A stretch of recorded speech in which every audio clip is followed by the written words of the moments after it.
E. Me. Hey, everyone. Okay,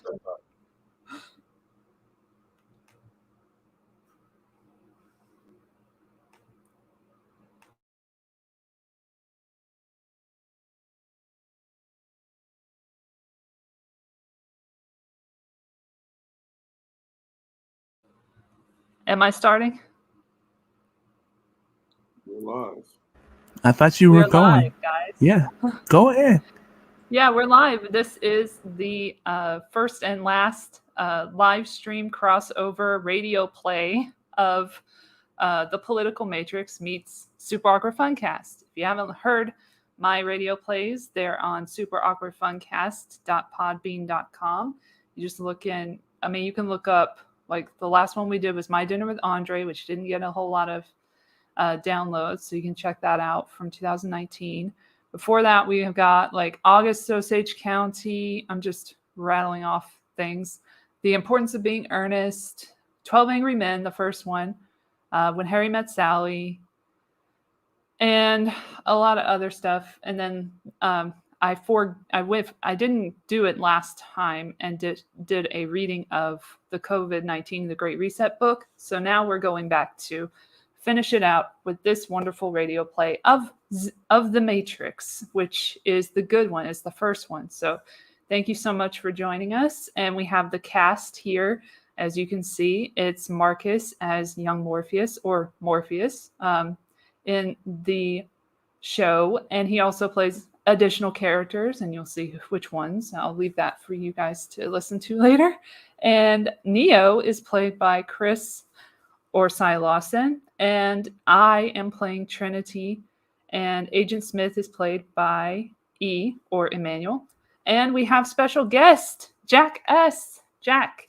He is playing Cypher and Tank, as you can see. So thank you so much for joining us, and we will start very shortly, right now, pretty much. And I'm narrating as well, so I guess we'll get to it if you guys are ready. All right. We're Ready. Okay. Fade in. On computer screen, so close it has no boundaries. A blinding cursor pulses in the electric darkness like a heart coursing with phosphorus light, burning beneath the derma of black neon glass. A phone begins to ring. We hear it as though we were making the call. The cursor continues to throb, relentlessly patient, until... Yeah. Data now slashes across the screen, information flashing faster than we can read. Call trans opt, received. 21998 1324 18. Received. Log. Something. Is everything in place? On screen. Trace program running. We listen to the phone conversation as though we were on the third line. The man's name is Cypher, the woman Trinity. I said, is everything in place? The entire screen with racing columns of numbers. Shimmering like green electric rivers, they rush at a 10-digit phone number in the top corner. You were supposed to relieve me. I know, but I felt like taking a shift. The area code is identified. The first three numbers suddenly fixed, leaving only 7 flowing columns. You like them, don't you? You like watching them. We begin moving toward the screen, closing in as each digit is matched one by one, snapping into place like the wheels of a slot machine. Don't be ridiculous. We're going to kill him. Do you understand that? He's going to die just like the others. Morpheus believes he is the one. Only 2 You? thin digits left. Do you? It doesn't matter what I believe. You don't, do you? If you have something to say, I suggest you say it to Morpheus. I intend to, believe me. Someone has to. Final number pops into place. Did you hear that? Hear what? On screen, trace complete. Call origin 312-555-0690. Are you sure this line is clean? Yeah, of course I'm sure. We moved still closer, the electric hum of the green numbers growing into an ominous roar. Rrr. I better go. She hangs up as we pass through the numbers, entering the netherworld of the computer screen. Suddenly, a flashlight cuts open the darkness, and we find ourselves in interior, heart of the city hotel, night. The hotel was abandoned after a fire licked its way across the polyester carpeting, destroying several rooms as it spooled soot up the walls and ceiling, leaving patterns of permanent shadow. We follow 4 armed police officers using flashlights as they creep down the blackened hall and ready themselves on either side of room 303. The biggest of them violently kicks in the door. The other cops pour in behind him, guns thrust before them. That's cop. Police freeze! The room is almost devoid of furniture. There is a fold-up table and chair with a phone, a modem, and a PowerBook computer. The only light in the room is the glow of the computer. Sitting there, her hand still on the keyboard, is Trinity, a woman in black leather. Hands behind your head. Now, do it. She slowly puts her hands behind her head. There you Exterior, heart of the city hotel. Night. A black sedan with tinted windows glides in through the police cruisers. Agent Smith, Agent Brown, and Agent Jones get out of the car. They wear dark suits and sunglasses, even at night. They are also always hardwired. Small Secret Service earphones in one ear, the cord coiling back into their shirt collars. Lieutenant.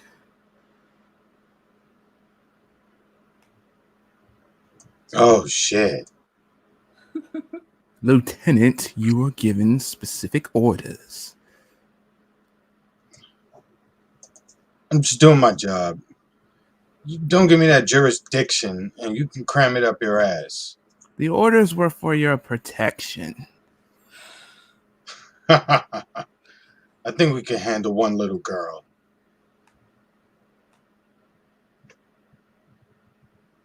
I sent 2 units. They're bringing her down now. No, Lieutenant, your men are already dead.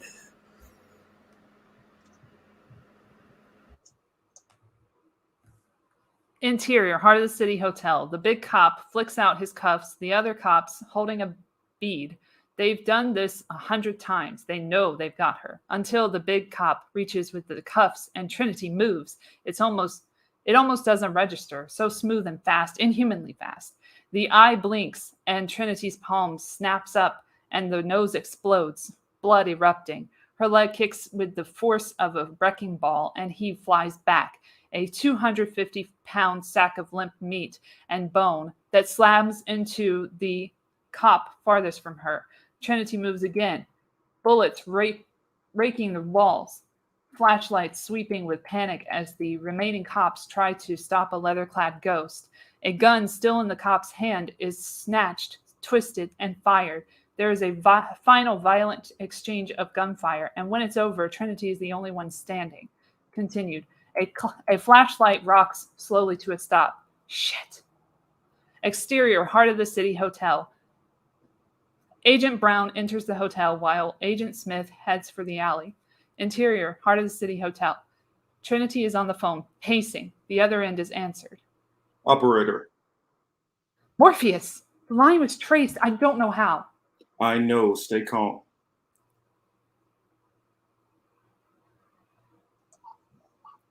They cut the hard line. Oh, shoot.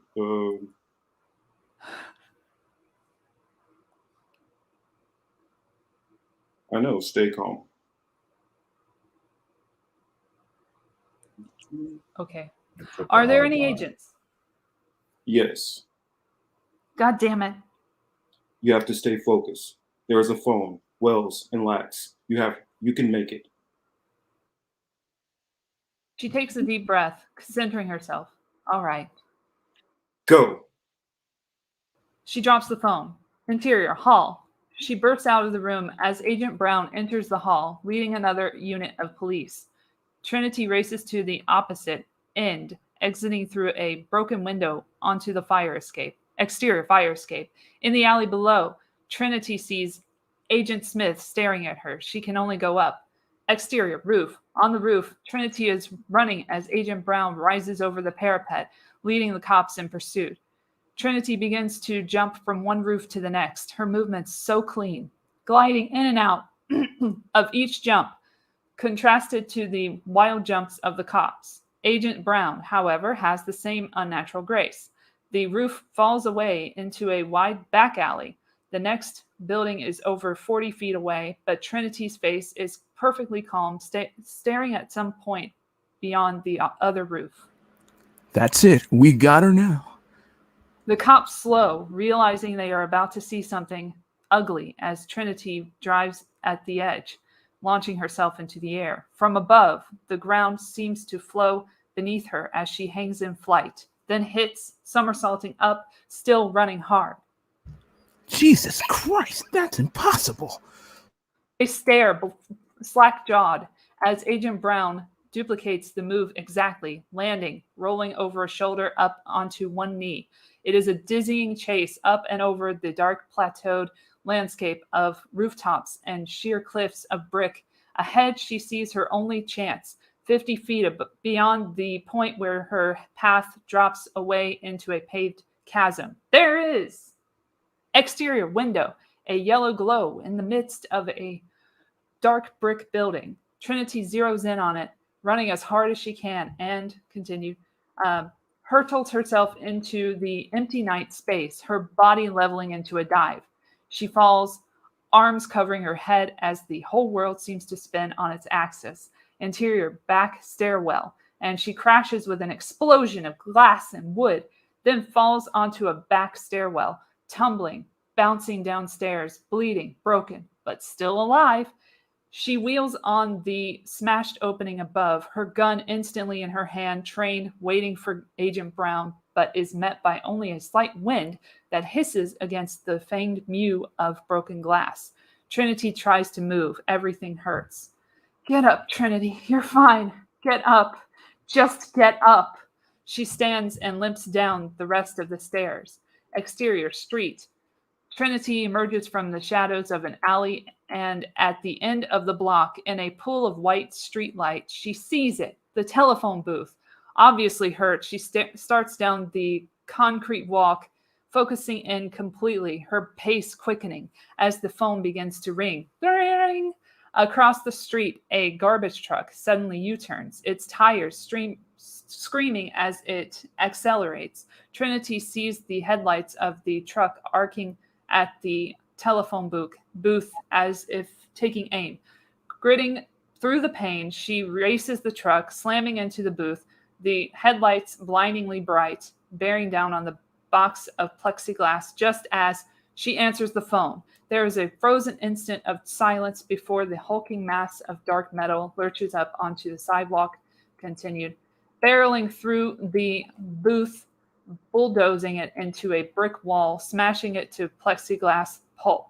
After a moment, a black loafer steps down from the cab of the garbage truck. Agent Smith inspects the wreckage. There is no body. Trinity is gone. His jaw sets as he grinds his molars in frustration. Agent Jones and Brown walk up behind him. She got out. It doesn't matter. The informant is real. Yes. We have the name of their next target. The name is Neo. The We'll need handset a of the payphone lays on the ground, separated in the crash like a severed limb. Go ahead. We'll need a search running. It's already begun. We are sucked towards the mouthpiece of the phone, closer and closer, until the smooth gray plastic spreads out like a horizon, and the small holes widen until we fall through one, swallowed by darkness. The darkness crackles with phosphorescent energy, the word searching blazing in around as we emerge from a computer screen. The screen flickers with windowing data as a search engine runs with a Shit.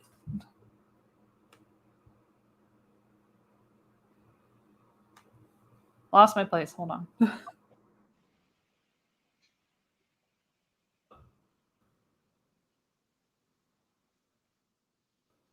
Read like cables caught. The screen flickers with windowing data as the search engine runs with a steady, relentless rhythm. We drift back from the screen and into interior Neo's apartment. It is a studio apartment that seems overgrown with technology. Weed like cables coil everywhere, duct taped into thickets that wind up and around the legs of several desks. Tabletops are filled with cannibalized equipment that lay open like an autopsy corpse. At the center of this technological rat nest is Neo, a man who knows more about living inside a computer than outside one. He is asleep in front of his PC. Behind him, the computer screen suddenly goes blank. A prompt appears. Wake up, Neo. Neo's eye pries open. He sits up, one eye still closed, looking around, unsure of where he is. He notices the screen. He types Control X, but the letter T appears. What? He hits another, and an H appears.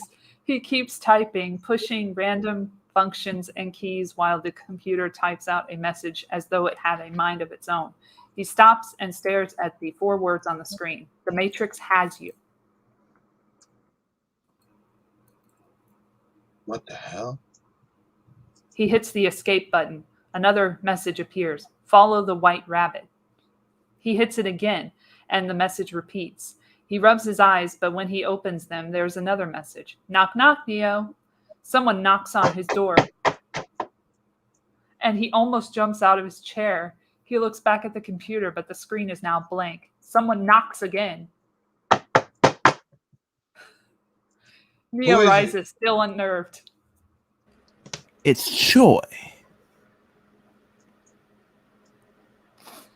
Neo flips a series of locks and opens the door, leaving the chain on. A young Chinese man stands there with several of his friends.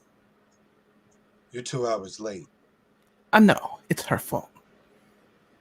You got the money? $2,000. He takes out an envelope and gives it to Neo through the cracked door.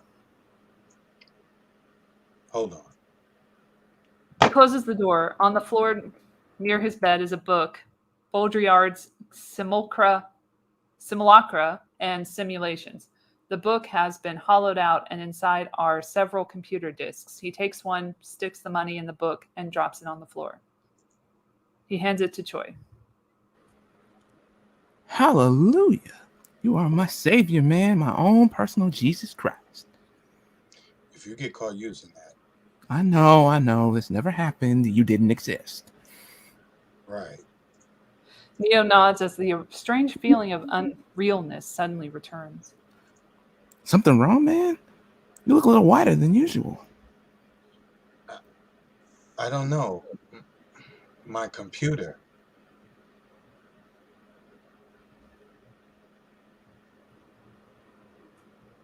You ever have the feeling that you're not sure if you're awake or still dreaming? All the time. It's called mescaline, and it is the only way to fly. Slaps the hand of his nearest droog. Sounds to me like you need to unplug, man. A little R&R. What do you think, du jour? Should we take him with us?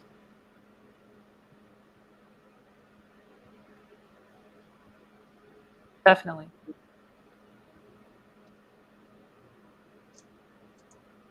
Yeah.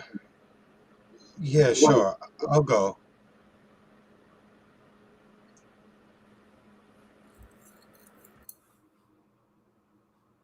Okay. He looks up at her and suddenly notices on her black leather motorcycle jacket dozens of pens, bands, symbols, slogans, military medals, and a small white rabbit. The room tilts. And then he says, yeah, sure, I'll go. That went well. Anyway, interior apartment. An older apartment, a series of halls connects a chain of small, high-ceilinged rooms lined with heavy casements. Smoke hangs like a veil, blurring the Few lights there are. Dressed predominantly in black, people are everywhere, gathered in cliques around pieces of furniture like jungle cats around a tree. Continued. Neo stands against a wall, alone, sipping from a bottle of beer, feeling completely out of place. He is about to leave when he notices a woman staring at him. The woman is Trinity. She walks straight up to him. In the nearest room, shadow-like figures grind against each other in the pneumatic beat of industrial music. Hello, Neo. How do you know their name? I know a lot about you. I've been wanting to meet you for some time. Who are you? My name is Trinity. Trinity. The Trinity. The Trinity that cracked the IRS database? That was a long time ago. Jesus. What? I just thought you were a guy. Most guys do. Do you want to go somewhere and talk? No, it's safe here and I don't have much time. The music is so loud they must stand very close, talking directly into each other's ear. That was you on my computer? She nods. How did you do that? Right now, all I can tell you is that you are in danger. I brought you here to warn you. Of what? They're watching you, Neo. Who is? Please, just listen. I know why you're here, Neo. I know what you've been doing. I know why you hardly sleep, why you live alone, and why, night after night, you sit at your computer. You're looking for him. Her body is against his, her lips very close to his ear. I know because I was once looking for the same thing. But when he found me, he told me I wasn't really looking for him. I was looking for an answer. There is a hypnotic quality to her voice, and Neo feels the words like a drug seeping into him.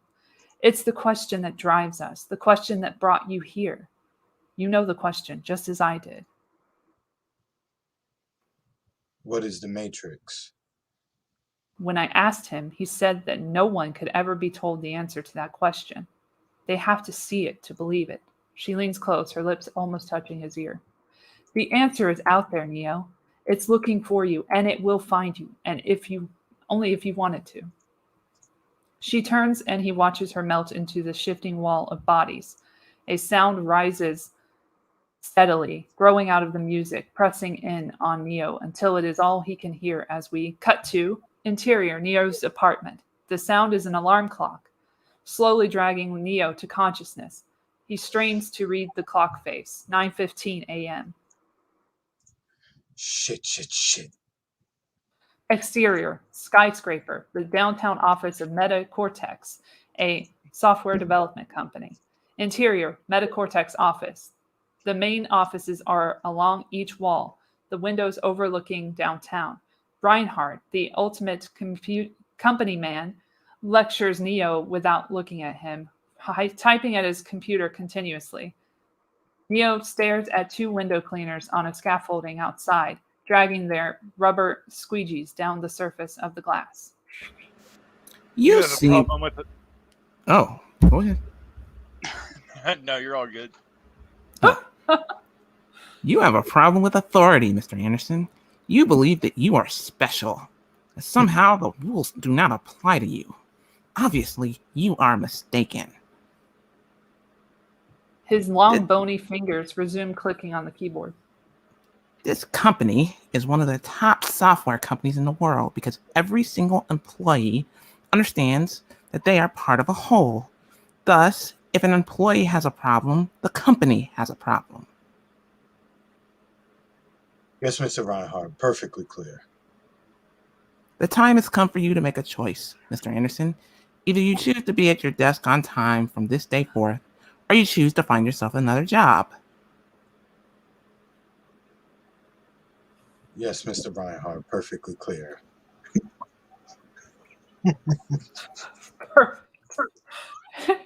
Interior, Neo's cubicle. The entire floor looks like a human honeycomb, with a labyrinth of cubicles structured around a core of elevators. Thomas Anderson! Neo turns and finds a Federal Express guy at his cubicle door. Yeah, that's me. Neo signs the electronic pad and then FedEx guy hands him the soft pack. Have a nice day. He opens the bag. Inside is a cellular phone. It seems the instant it is in his hand, it rings. Unnerved, he flips it open. Hello. Hello, Neo. Do you know who this is? Morpheus? I've been looking for you, Neo. I don't know if you're ready to see what I want to show you, but unfortunately we've run out of time. They're coming for you, Neo, and I'm not sure what they're going to do. Who's coming for me? Stand up and see for yourself. Right now? Yes, now.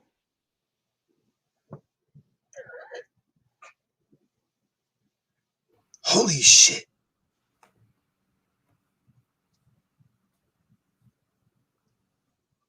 What the hell do they want from me?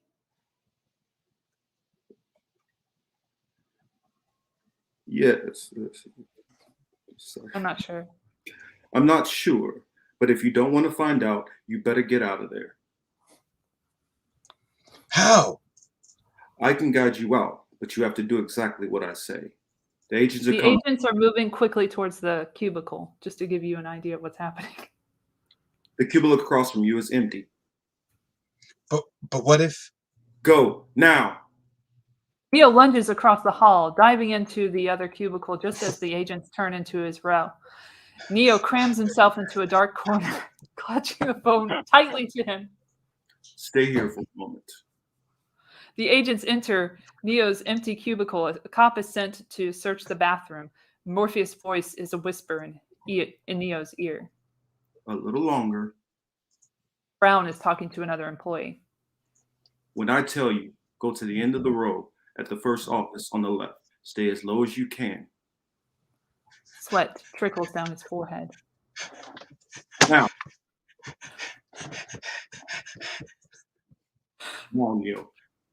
Neo rolls out of the cubicle.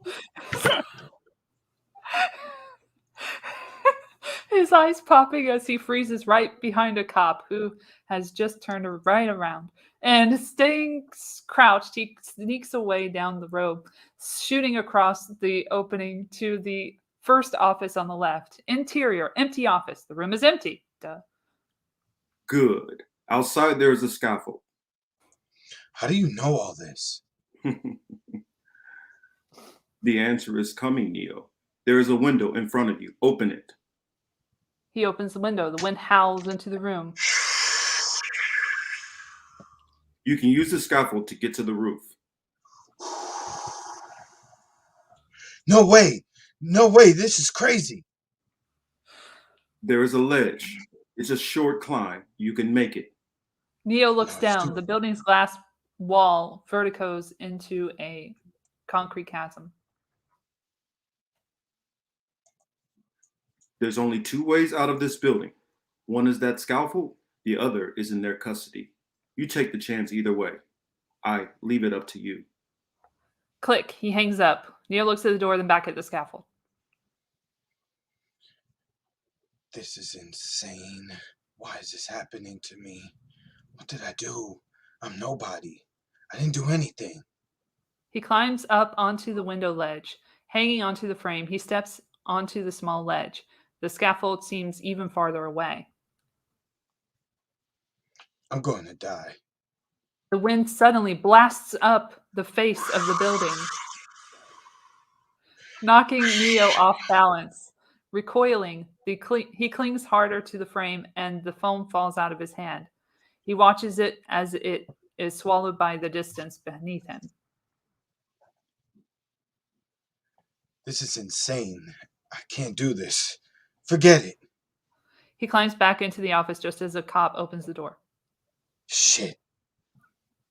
Exterior, skyscraper. The agents lead a handcuffed Neo out of the revolving doors, forcing his head down as they push him into the dark sedan. Trinity watches in the rearview mirror of her motorcycle. Shit.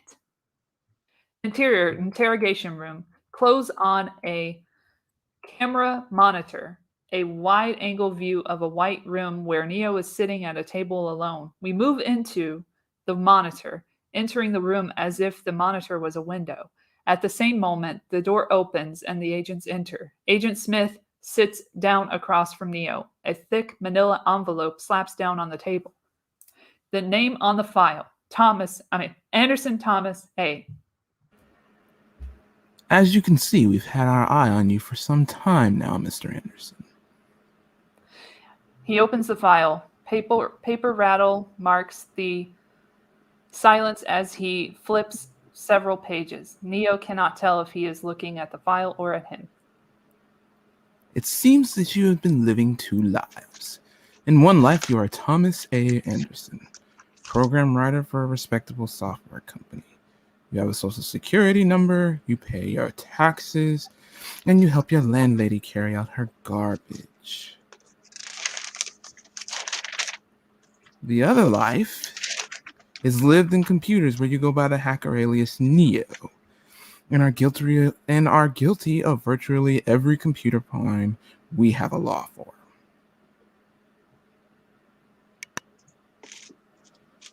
One of these lives has a future. One of them does not. I am going to be as forthcoming as I can be, Mr. Anderson. You are here because we need your help. He removes his sunglasses. His eyes are an unnatural ice blue.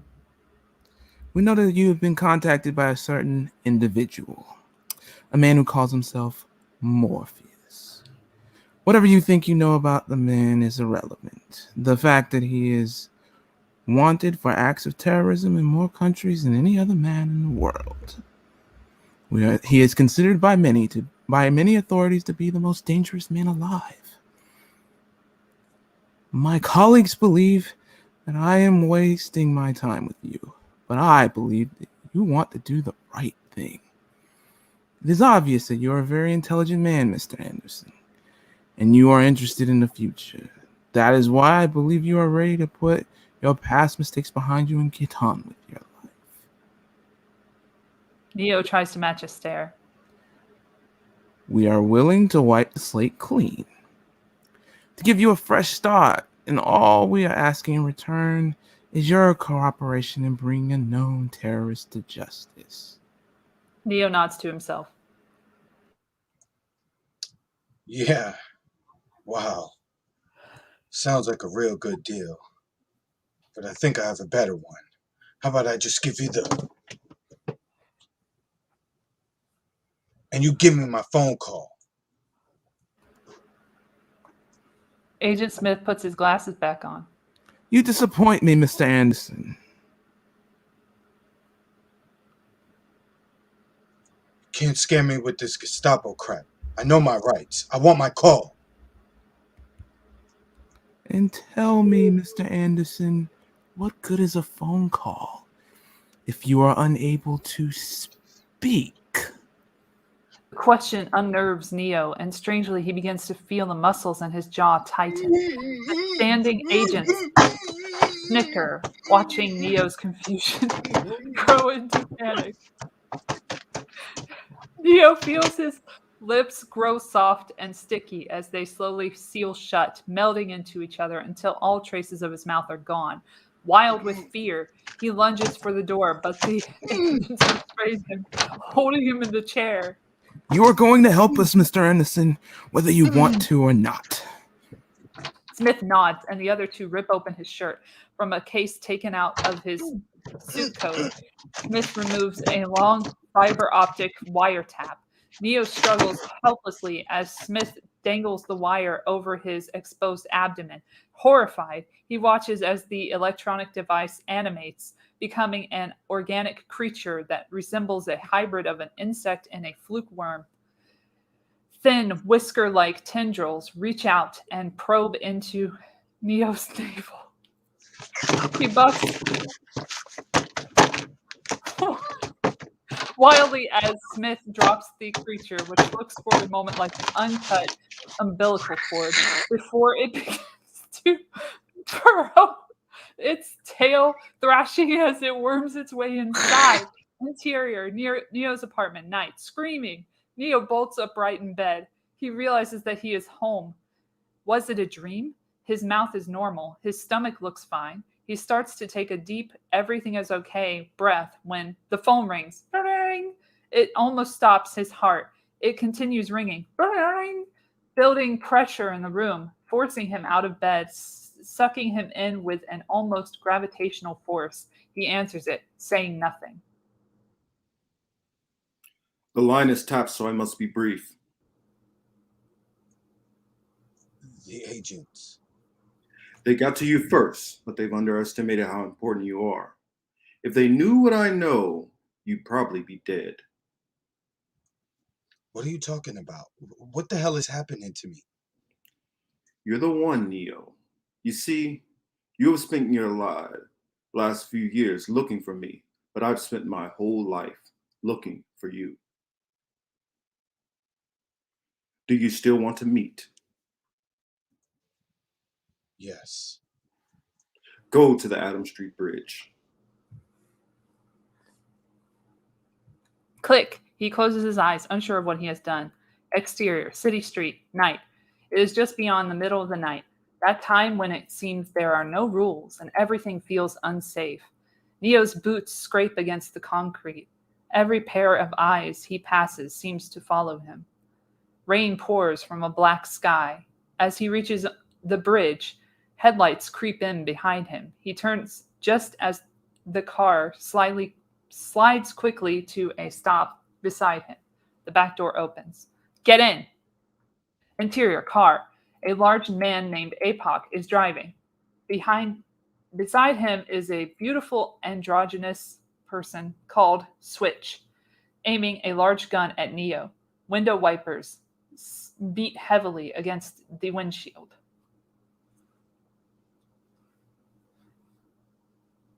What the hell is this? It's necessary, Neo, for our protection. From what? From you. She lifts a strange steel and glass device that looks like a cross between a rib separator, speculum, and air compressor. Take off your shirt. He looks at the strange device and the gun still trained on him. What? Why? Stop the car. Apoc does. Listen to me, Copper Top. We don't have time for 20 questions. Right now, there is only one rule. Our way or the highway. Fine. Neo opens the door. Neo, please, you have to trust me. Why? Because you've been down there, Neo. You already know that road. You know exactly where it ends. Neo stares out into the streets of rain railing against the dark street beyond the open door. And I know that's not where you want to be. He closes the door. Exterior, dark street. A moment later, the green street lights curve over the car's tinted windshield as it rushes through the wet underworld. Interior, car. Neo grudgingly strips off his t-shirt. Lie back. Trinity aims the device at Neo, its glass snout forming a seal over his navel. Switch snaps a cable into the front seat cigarette lighter. What is this thing? We think you're bugged. Try to relax. She turns a dial and the machine bears down on Neo's midsection, the cylinder sucking hard at his stomach. Neo screams, screeching in pain as Trinity watches the needle on the pressure gauge climb steadily. Come on, come on! On a small monitor that projects an ultrasound-like image, we see Neo's insides begin to slither and churn. He gasps as something wiggles beneath his skin inside his stomach. It's on the move. Shit. You're going to lose it. No, I'm not. Clear. The foreboding word hangs in Neo's ear for a moment when Trinity squeezes a trigger. Electric current hammers into Neo, and rigid convulsions take hold of him beneath the flickering car lamp until something finally rockets wetly out of Neo's stomach through the extractor's coils. Jesus Christ! It's real! That thing is real!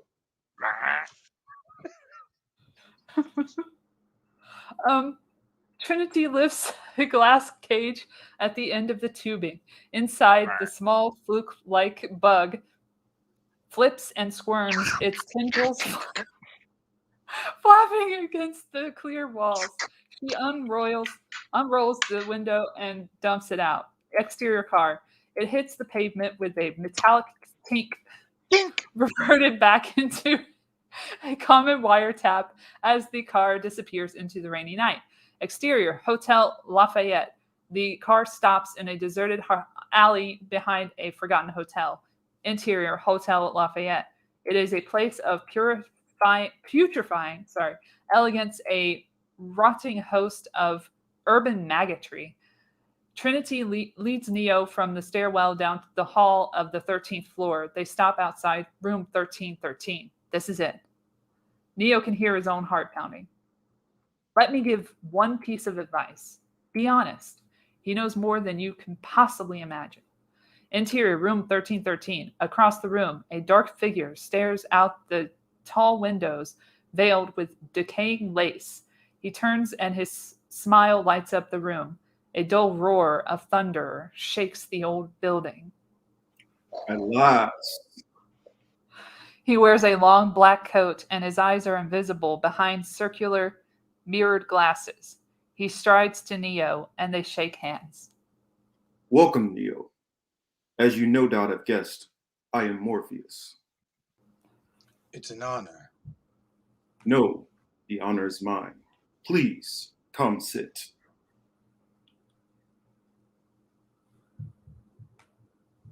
He nods to Trinity and she exits through a door to an adjacent room. They sit across from one another in cracked burgundy leather chairs. I imagine right now, you must be feeling a little bit like Alice, tumbling down the rabbit hole. You could say that. I can see it in your eyes. You have the look of a man who accepts what he sees because he's expecting to wake up. Ironically, that's not far from the truth. But I'm getting a little ahead of myself. Can you tell Neo? Can you tell me, Neo, why are you here?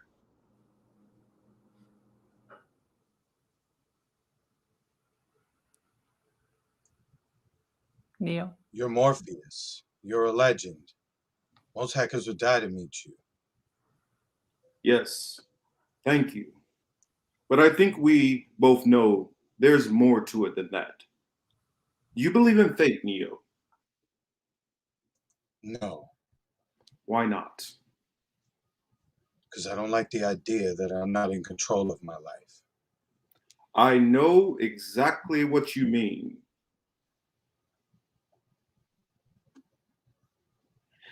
Let me tell you why you are here. You have come because you know something.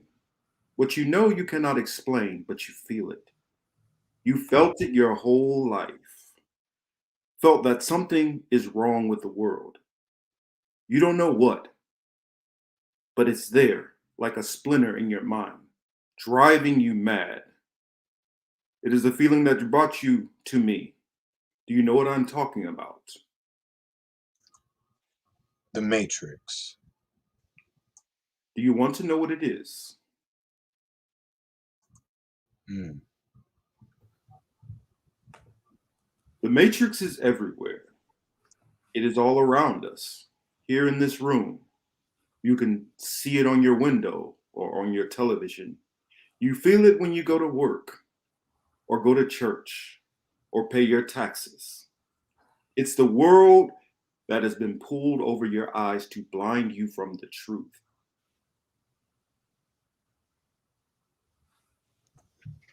What truth? That you are a slave, Neo. Like everyone else, you were born into bondage, kept inside a prison that you cannot smell, taste, or touch. A prison for your mind. Unfortunately, no one can be told what the Matrix is. You have to see it for yourself.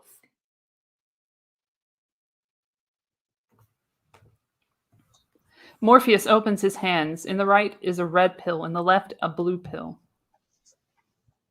This is your last chance. After this, there is no going back. You take the blue pill and the story ends here. You wake up in your bed and you believe whatever you want to believe. The pills in his open hands are reflected in the glasses. You take the red pill and stay in Wonderland, and I'll show you how deep the rabbit hole goes. Neo feels the smooth skin of the capsules, the moisture growing in his palms. Remember that all I'm offering is the truth, nothing more. Continued. Neo opens his mouth and swallows the red pill. The Cheshire smile returns. Follow me. Interior, other room. He leads Neo into the other room, which is cramped with high-tech equipment, glowing ash blue and electric green from the racks of monitors. Trinity, APOC, Switch, and Cypher look up as they enter. APOC, are we online? Almost. He and Trinity are working quickly, hardwiring a complex system of monitors, modules, and drives. Neo, time is always against us. Will you take a seat there? Neo sits in a chair in the center of the room, and Trinity begins gently fixing white electrode discs to him. Near the chair is an old oval dressing mirror that is cracked. He whispers to Trinity. You did all this? She nods, placing a set of headphones over his ears. They are wired to an old hotel phone. The pill that you took is part of a trace program. It is designed to disrupt your input-output carrier signal, so we can pinpoint your location. What does that mean? It means buckle up, Dorothy, because Kansas is going bye-bye.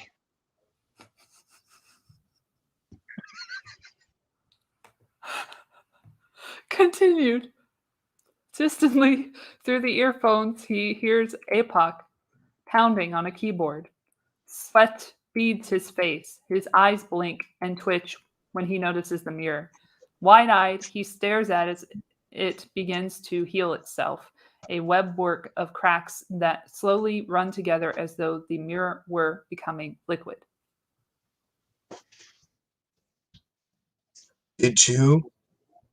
Cypher works with APOC, checking reams of phosphorescent data. Trinity monitors Neo's electric vital signs. Neo reaches out to touch the mirror, and his fingers disappear through the rippling surface, beneath the rippling surface. Quickly, he tries to pull his fingers out, but the mirror stretches in long rubbery strands like mirrored taffy stuck to his fingertips. Have you ever had a dream, Neo, that you were so sure was real? A flash of lightning flickers white hot against Neo. This can't be. Be what? Be real? The strands thin like rubber cement as he pulls away until the fragile wisps of mirror thread break. What if you weren't able to wake from that dream, Neo? How would you know the difference between the dream world and the real world? Neo looks at his hand, fingers distended into mirrored icicles that begin to melt rapidly, dripping, running like wax down his fingers, spreading across his palm where he sees his face reflected. Uh-oh. It's going into replication. APOC, Still nothing. Morpheus takes out a cellular phone and dials a number. Tank, we're going to need a signal soon. The mirror gel seems to come to life, racing, crawling up his arms like hundreds of insects. The mirror creeps up his neck as Neo begins to panic, tipping his head as though he were sinking into the mirror, trying to keep his mouth up. It's cold. I got fibrillation. Shit, APOC, streams of mercury. Streams of mercury run from Neo's nose. Targeting. Almost there. An alarm erupts. He's going into arrest. Lock, I got this. Now, Tank, now.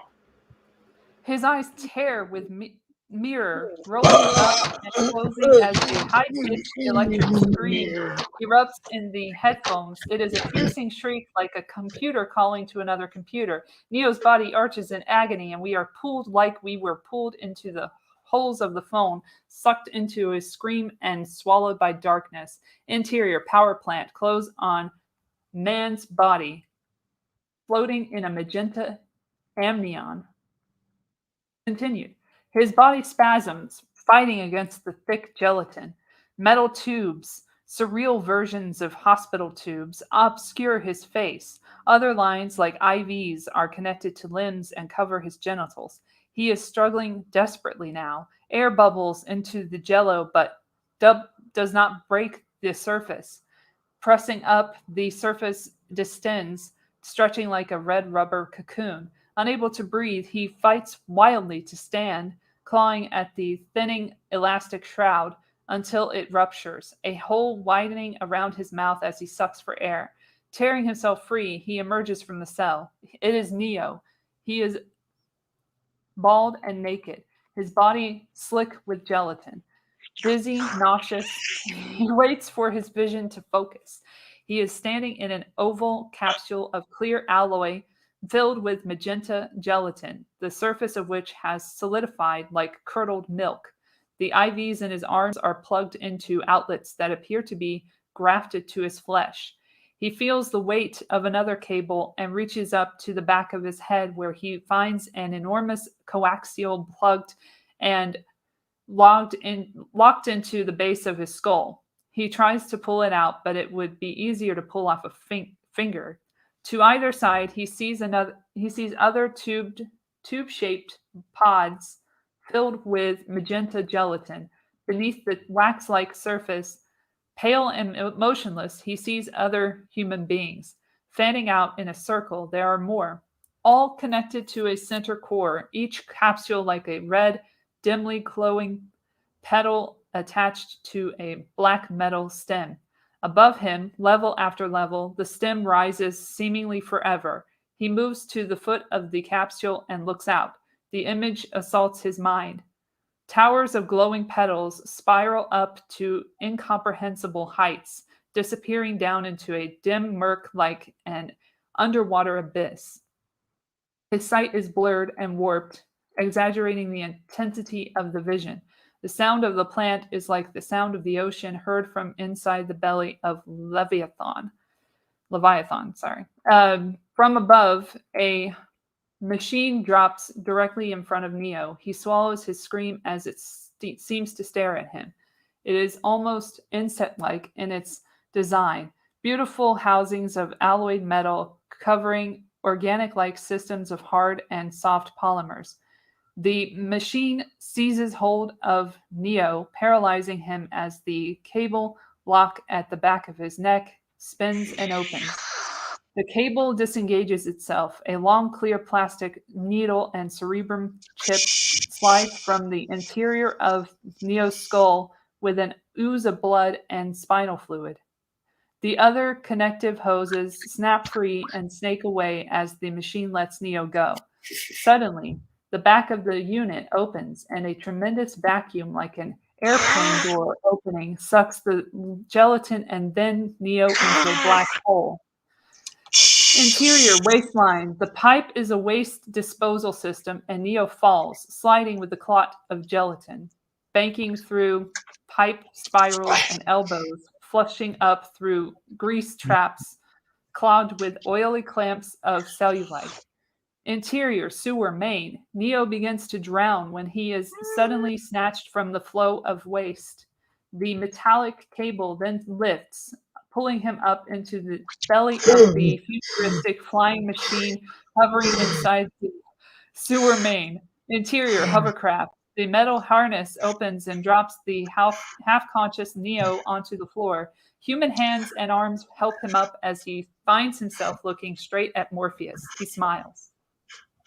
Welcome to the real world, Neo. Neo passes out.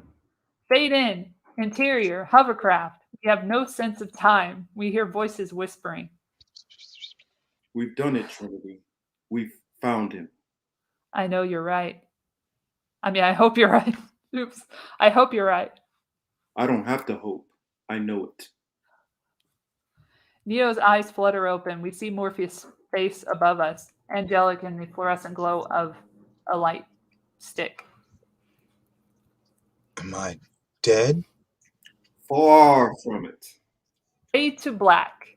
Interior, hovercraft, infirmary. He opens his eyes again, something tingling through him. He focuses and sees his body pierced with dozens of acupuncture-like needles wired to a strange device.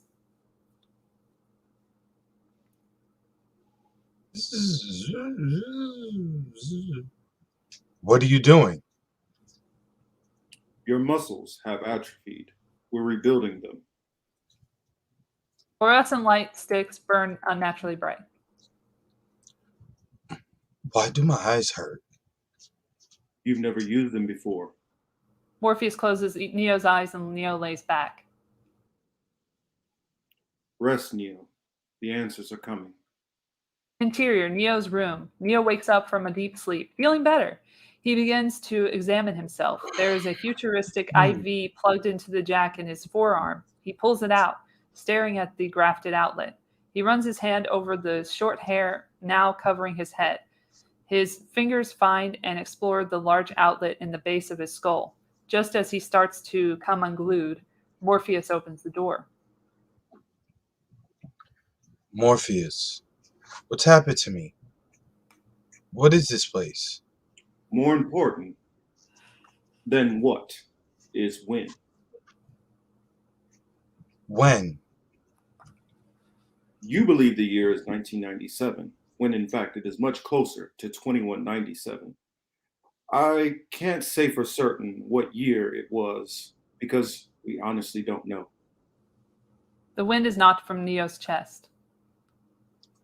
Oh, There is no reason for me to try to explain it when I can simply show you. Come with me. Interior hovercraft. Like a sleepwalker, Neo follows Morpheus through the ship.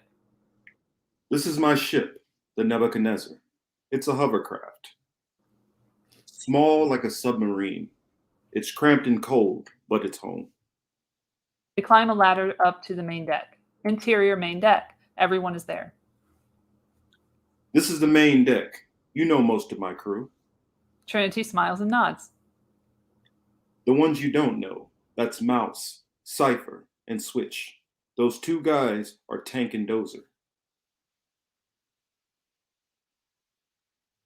And this is the core. This is where we broadcast our pirate signal and hack into the Matrix. It is a swamp of bizarre electronic equipment. Vines of coaxial hang and snake to and from. Huge monolithic battery slabs.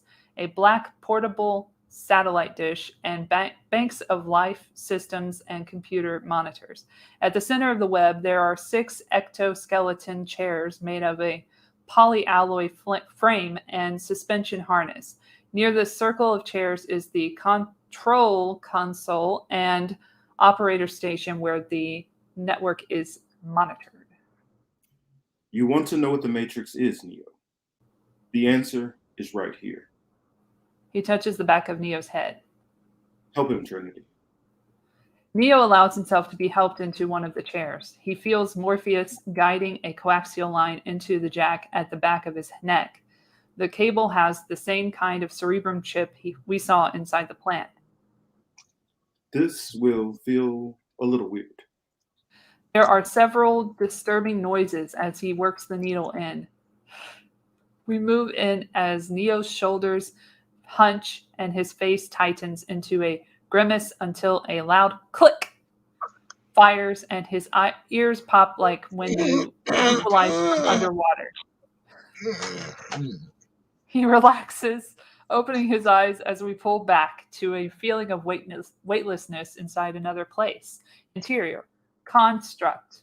Neo is standing in an empty, blank white space. This is the construct. Startled, Neo whips around and finds Morpheus now in the room with him. It is our loading program. We can load anything from clothes to weapons to training simulations. Anything we need. Morpheus walks past Neo, and when Neo turns, he sees the 2 leather chairs from the Hotel Lafayette set up in the front of a large screen television. Sit down, Neo. Neo stands at the back of the chair as Morpheus sits. Right now, we're inside a computer program. Mhm. It is hard to believe. Is it so hard to believe? Your clothes are different. The plugs on your arms and head are gone. Look at your hair. You were bald a moment ago. Neo touches his head. It's what we call residual self-image, the mental projection of your electronic self. Wild, isn't it? Neo's hands run over the cracked lever. This isn't real. What is real? Do you define real? If you're talking about what you feel, taste, smell, or see, then real is simply electrical signals interpreted by your brain. He picks up a remote control and clicks on the television. On the television, we see images of the 20th century city where Neo lived. This is the world you know, the world as it was at the end of the 20th century. It exists now only as part of a neural interactive simulation that we call the Matrix. He changes the channel and we see a very different city as we enter the television. You have been living in a dream world, Neo.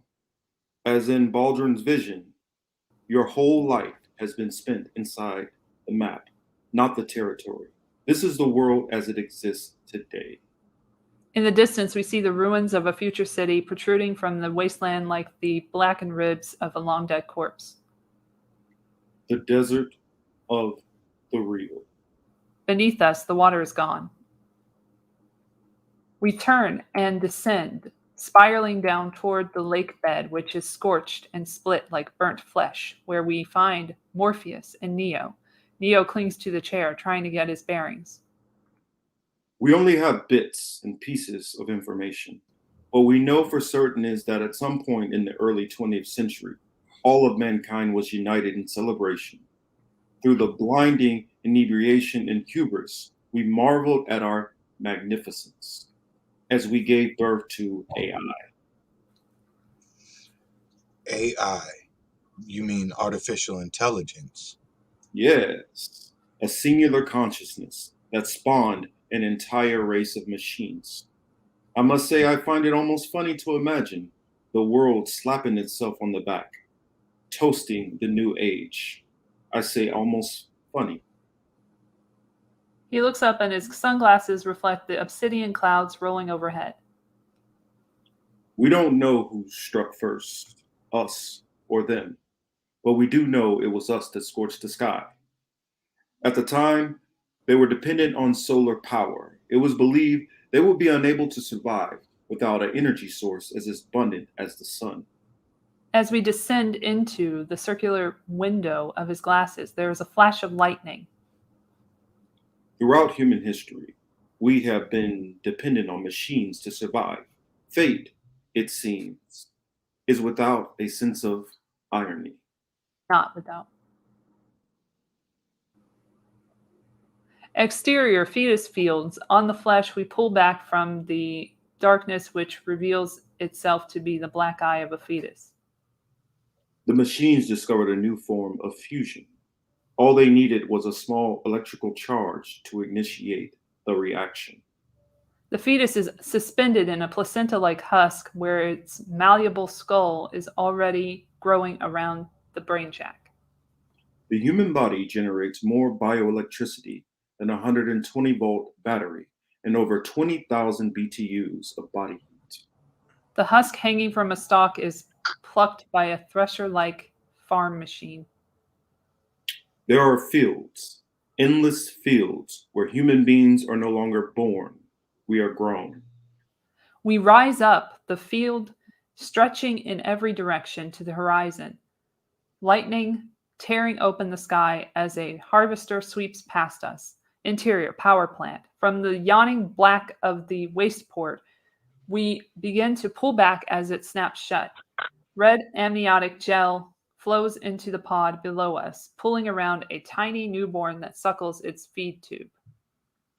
For the longest time, I wouldn't believe it, but then I saw the fields with my own eyes, watched them liquefy the dead so they could feed intravenously to the living, and standing there, facing the efficiency, the pure, horrifying precision, I came to realize the obviousness of the truth.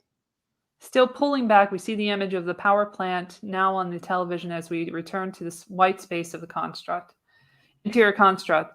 Morpheus steps into view as he clicks off the television. What is the Matrix? Control. He opens the back of the television remote control. The Matrix is a computer-generated dream world built to keep us under control in order to change a human being into this. He holds up a copper top battery.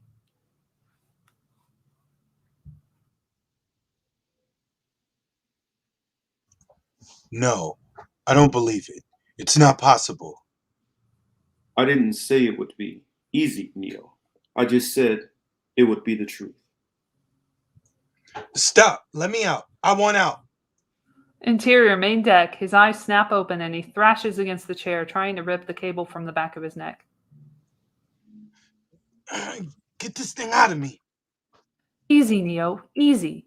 Dozer holds him while Trinity unlocks it. Once it's out, he tears away from them, falling as he trips free of the harness. Don't touch me. Get away from me.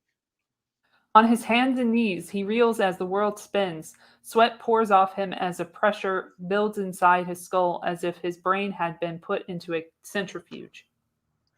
I don't believe it. I don't believe it. He's gonna pop. Vomiting violently, Neo pitches blocks out. Interior Neo's room. He blinks, regaining consciousness. The room is dark. Neo is stretched out on his bed. I can't go back, can I? Morpheus sitting like a shadow on a chair in the far corner. No. But if you could, would you really want to?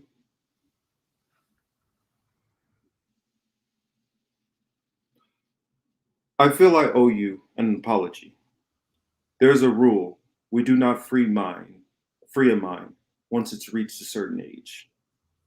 It is dangerous. They could have trouble letting go.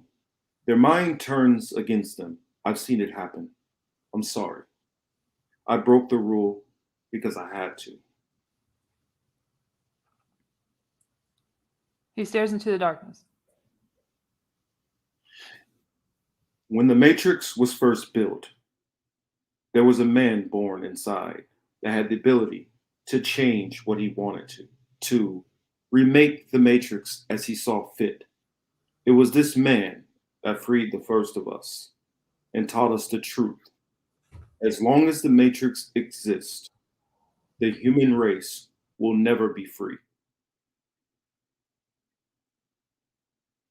When he died, the oracle prophesied his return and envisioned that his coming would herald the destruction of the Matrix and an end to the war and freedom for our people.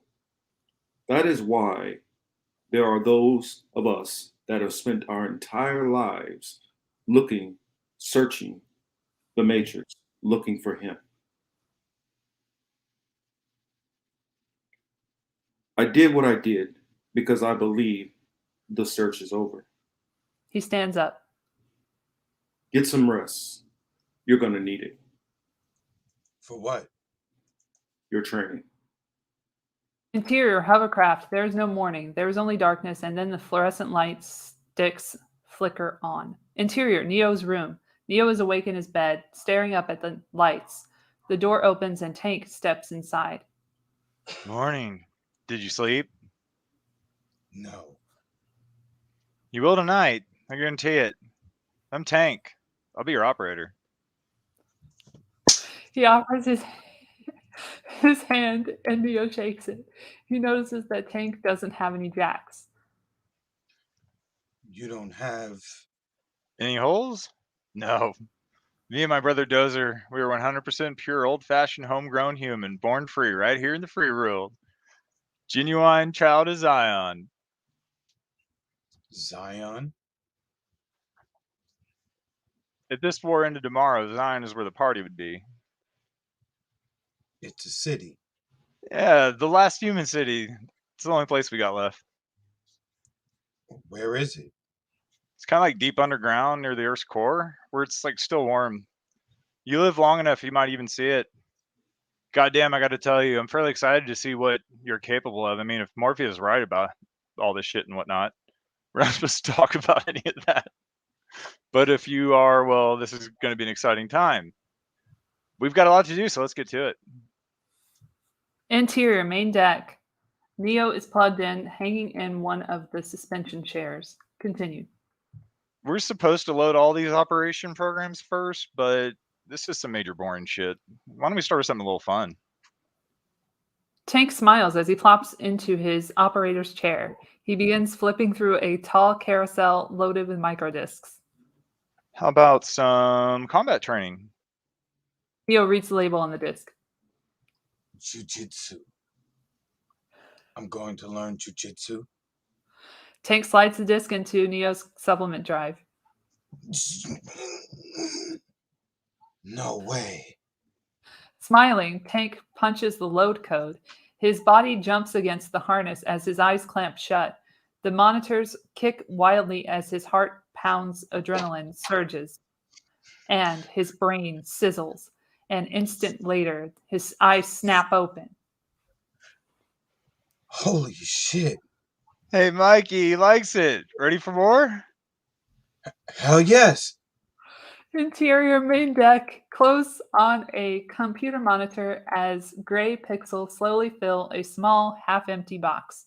It is a meter displaying how much download time is left. The title bar reads, Combat Series 10 of 12. File, categories flashing beneath it. Savate, Jiu-Jitsu, Kimpo, Drunken Boxing. Morpheus walks in. How is he? 10 hours straight. He's a machine. Neo's body spasms and relaxes as his eyes open, breath hissing from his lips. He looks like he just orgasmed. This is incredible. I know Kung Fu. Show me. Interior dojo. They are standing in a very sparse Japanese-style dojo. This is a sparring program, similar to the program Reality of the Matrix. It has the same basic rules like gravity. What you must learn is that these rules are no different than the rules of a computer system. Some of them can be bent, others can be broken. Understand? Neo nods as Morpheus assumes a fighting stance. Then hit me, if you can. Neo assumes a similar stance, cautiously circling until he gives a short cry and launches a furious attack. It is like a Jackie Chan movie at high speed, fists and feet striking from every angle as Neo presses his attack, but each and every blow is blocked by effortless speed. Interior main deck. While their minds battle in the programmed reality, the two bodies appear quite serene, suspended in the drive chairs. Tank monitors their life systems, noticing that Neo is wildly and chaotically lit up as opposed to the slow and steady rhythm of Morpheus. Mouse bursts into the room, interrupting dinner. Morpheus is fighting Neo! All at once, everyone bolts for the door. Interior dojo. Neo's face is knotted, teeth clenched as he hurls himself at Morpheus. Good. Adaptation, improvisation, but your weakness isn't your technique. Morpheus attacks him, and it is like nothing we have seen. His feet and fists are everywhere, taking Neo apart. For every blow Neo blocks, 5 more hit their marks until Neo falls. Panting on his hands and knees, blood spits from his mouth, speckling the white floor of the dojo. How did I beat you? You're too fast. Do you think my being faster, stronger, has anything to do with my muscles in this place? Do you believe Neo's frustrated, still unable to catch his breath. Do you believe that's air you're breathing now? Neo stands, nodding slowly. Again. Their fists fly with pneumatic speed. Interior, main deck. Everyone is gathered behind Tank, watching the fight, like watching a game of Mortal Kombat.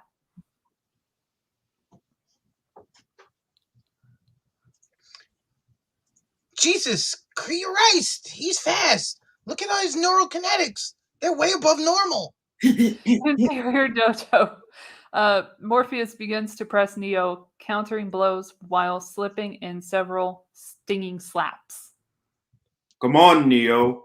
What are you waiting for? You're faster than this. Don't think you are. Know you are. Whack! Morpheus cracks Neo again. Neo's face twists with rage as the speed of the blows rises like a drum solo. Come on. Stop trying to hit me and just hit me. Wham! A single blow catches Morpheus on the side of the head, knocking off his glasses. Interior, main deck. There are several gasps. I don't believe it. Interior dojo. Morpheus rubs his face, then smiles. I know what you're trying to do. I'm trying to free your mind, Neo. But all I can do is show you the door. You're the one that has to step through it. Tank, load the jump program. Interior hovercraft. APOC and Switch exchange looks as Tank grabs for the disc.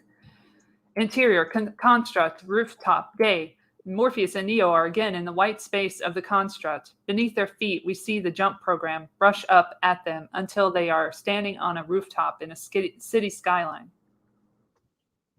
Let it all go, Neo. Fear, doubt, disbelief. Free your mind. Morpheus spins, running hard at the edge of the rooftop and jumps. He sails through the air, his coat billowing out behind him like a cape as he lands on the rooftop across the street. Shit. Neo looks down at the street 20 floors below, then at Morpheus, an impossible 50 feet away. Okie dokie. Free my mind, right? No problem.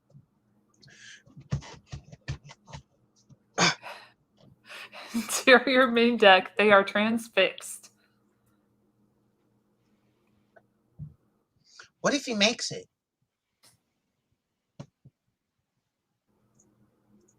No way. Not possible. No one's ever made their first jump. I know, but what if he does? He won't. Trinity stares at the screen, her fists clenching as she whispers, "Come on." Exterior, rooftop. Summoning every ounce of strength in his legs, Neo launches himself into the air in a single maniacal shriek, but comes up drastically short. His eyes widen as he plummets. Stores fly by. The ground rushes up at him, but as he hits, the ground gives way, stretching like a trapeze net. He bounces and flips, slowly coming to a rest flat on his back. He laughs. A bit sure. Wiping the wind-blown tears from his face, Morpheus exits the building and helps him to his feet. Do you know why you didn't make it? Because I didn't think I would. Morpheus smiles and nods. Interior, main deck, they break up. What does it mean? It doesn't mean anything. Everyone falls the first time. Right, Trinity? But Trinity has already left. Neo's eyes open as Tank eases the plug out. He tries to move and groans, cradling his ribs. While Tank helps Morpheus, Neo spits blood into his hand.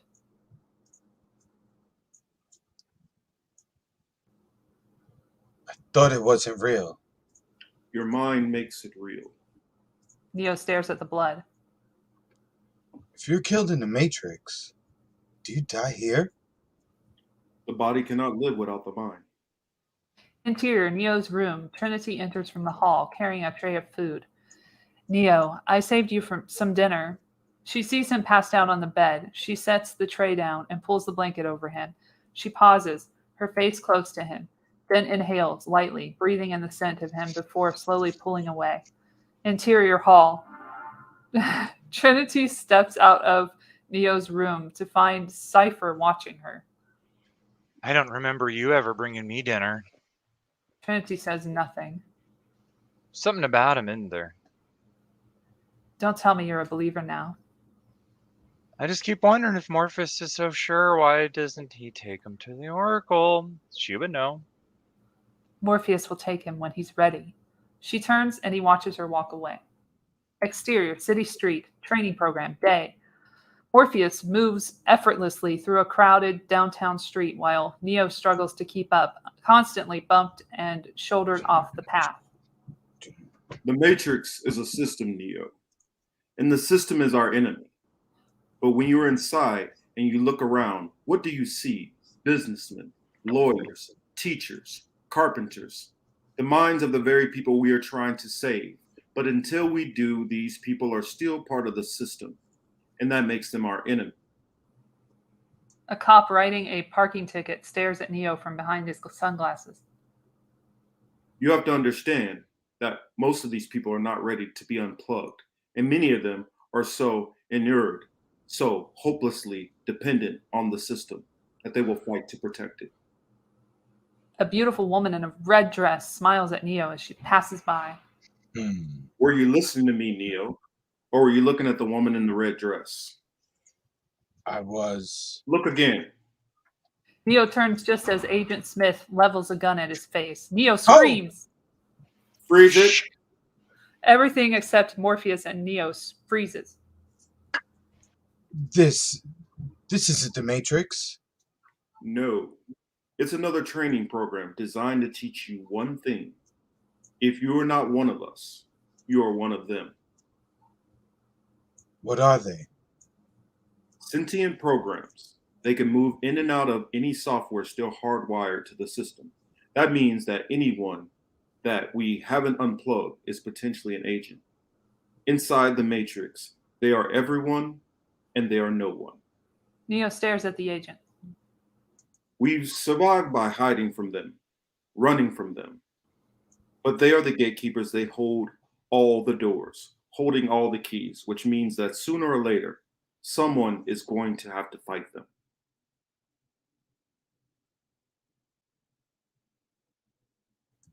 Someone? I won't lie to you, Neo. Every single man or woman who has stood their ground, who has fought an agent, has died. But where they have failed, you will succeed. Why? I've seen an agent punch through a concrete wall. Men have emptied entire clips of them and hit nothing but air. Yet their strength and their speed are still based on a world that is built by rules. Because of that, they will never be as strong or as fast as you can be. What? Are you trying to tell me that I can dodge bullets? No, Neo. I'm trying to tell you that when you are ready, you won't have to.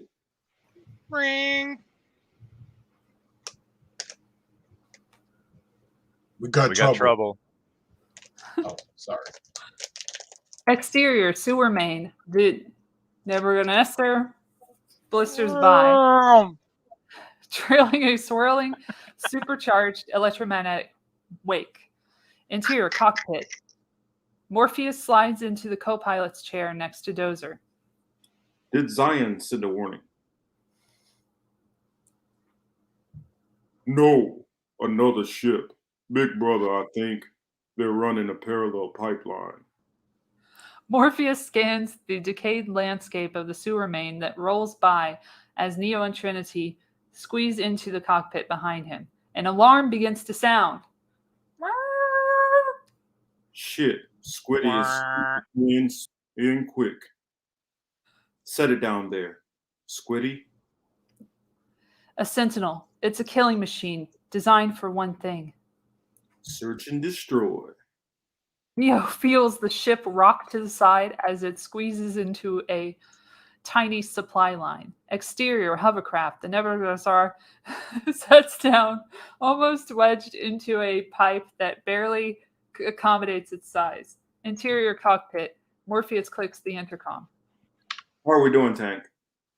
Interior main deck. Tank works furiously at the operator station as the ceaseless whir of the ship's turbines grind to a halt. The main deck is plunged into dark silence. The rest of the screw stands behind him as he whispers. Power offline. EMP armed and ready. Tank's fingers curl around a small key that glows a dim red. Interior cockpit. Neo leans into Trinity's ear. EMP? An electromagnetic pulse. It disables any electrical system in the blast radius. It's the only weapon we have against the machines. Dozer looks up. Now we wait. Through the cockpit's windshield, the vast cavern of the sewer main yawns before them. Strands of green haze curl around mossy icicles that dangle into a pool of churning frozen waste. Neo begins to angle around Dozer, but Morpheus grabs him. Don't move. It'll hear you. Neo freezes and they wait. Without the Nebuchadnezzar's heating systems, the temperature in the cockpit begins to rapidly drop. The crew members huddle together, their breath freezing into a uniform cloud as it gets colder and colder. Dozer quietly reaches to brush away the frost on the windshield as his hand clears a swath, they see it. In the darkness, a shifting shadow of mechanized death. It is beautiful and terrifying. Black alloy skin flickers like sequins beneath sinewy coils and skeletal appendages. Neo can feel the hairs on the back of his neck rise as it silently glides over them with shark-like malevolence until it disappears into the darkness. In the frozen little room, everyone breathes a little easier. Interior hall. The ship is quiet and dark. Everyone is asleep. Interior main deck. Yeah, we're all snoring. The core glows with monitor light. Cypher is in the operator's chair as Neo comes up behind him. Whoa, shit, Neo, you scared the bejesus out of me, man. Sorry. Nah, it's alright, man. Neo's eyes light up as he steps closer to the screens that seem alive with a constant flow of data. Is that? The Matrix? Yeah. Neo stares at the endlessly shifting river of information, bizarre codes and equations flowing across the face of the monitor. Do you always look at it encoded?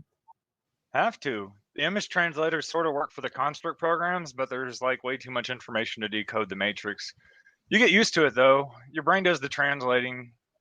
Don't even see the code. All see is blonde, brunette, redhead. You want a drink? Mm.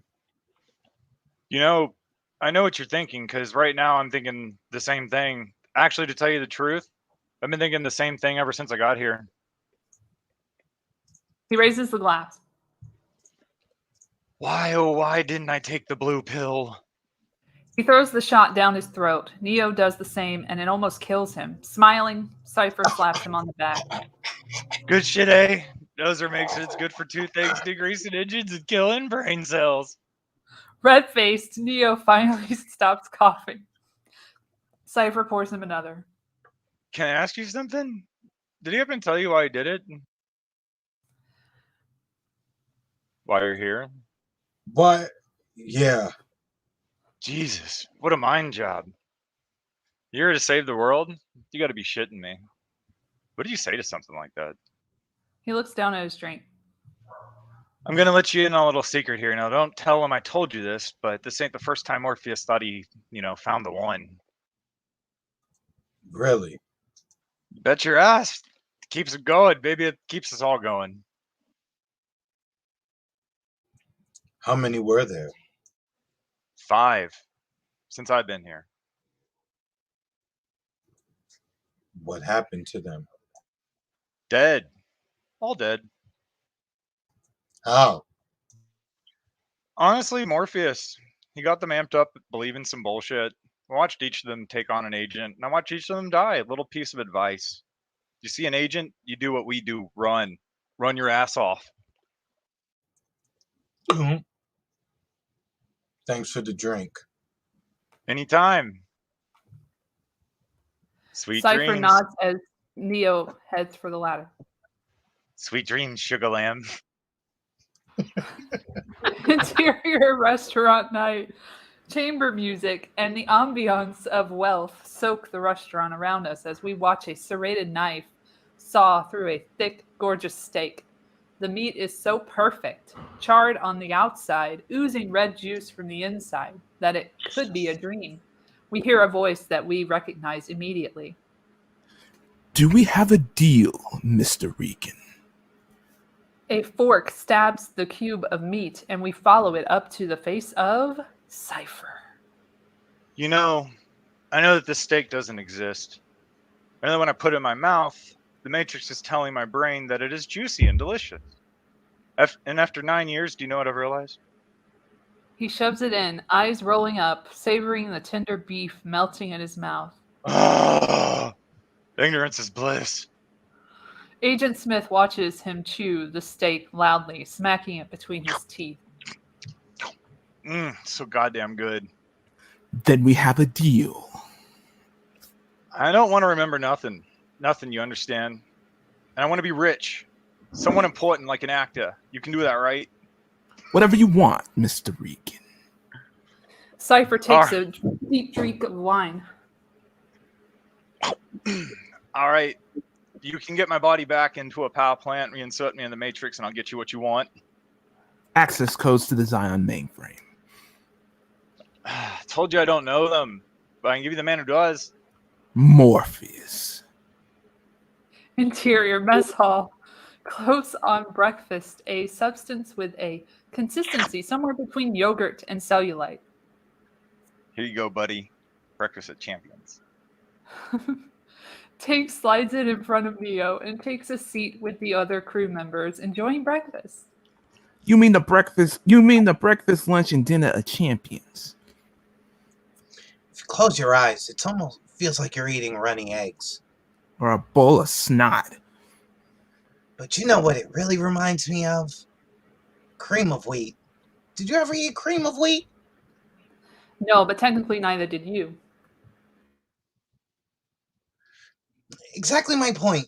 Because you have to wonder, how do the machines know what cream of wheat really tasted like? Maybe they got it wrong. Maybe what I think cream of wheat tasted like actually tasted like oatmeal or tuna fish. Makes you wonder about a lot of things. Take chicken, for example.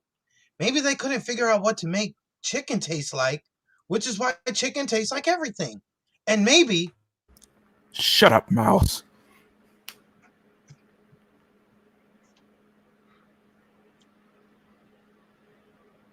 It's a single-cell protein combined with synthetic aminos, vitamins, and minerals. Everything your body needs. We grow it in a vat.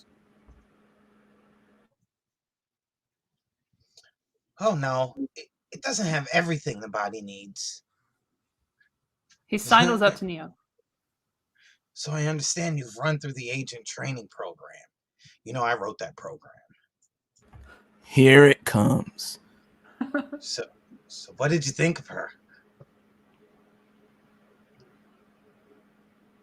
Of who? The woman in the red dress. I designed her. She doesn't talk much, but if you'd like to, meet her, I could arrange a more personalized milieu. The digital pimp hot at work. Pay no attention to these hypocrites, Neo. To deny our impulses is to deny the very thing that makes us human. Morpheus enters. I want everyone on 12-hour standby. We're going in. I'm taking Neo to see her. For that, he turns and leaves.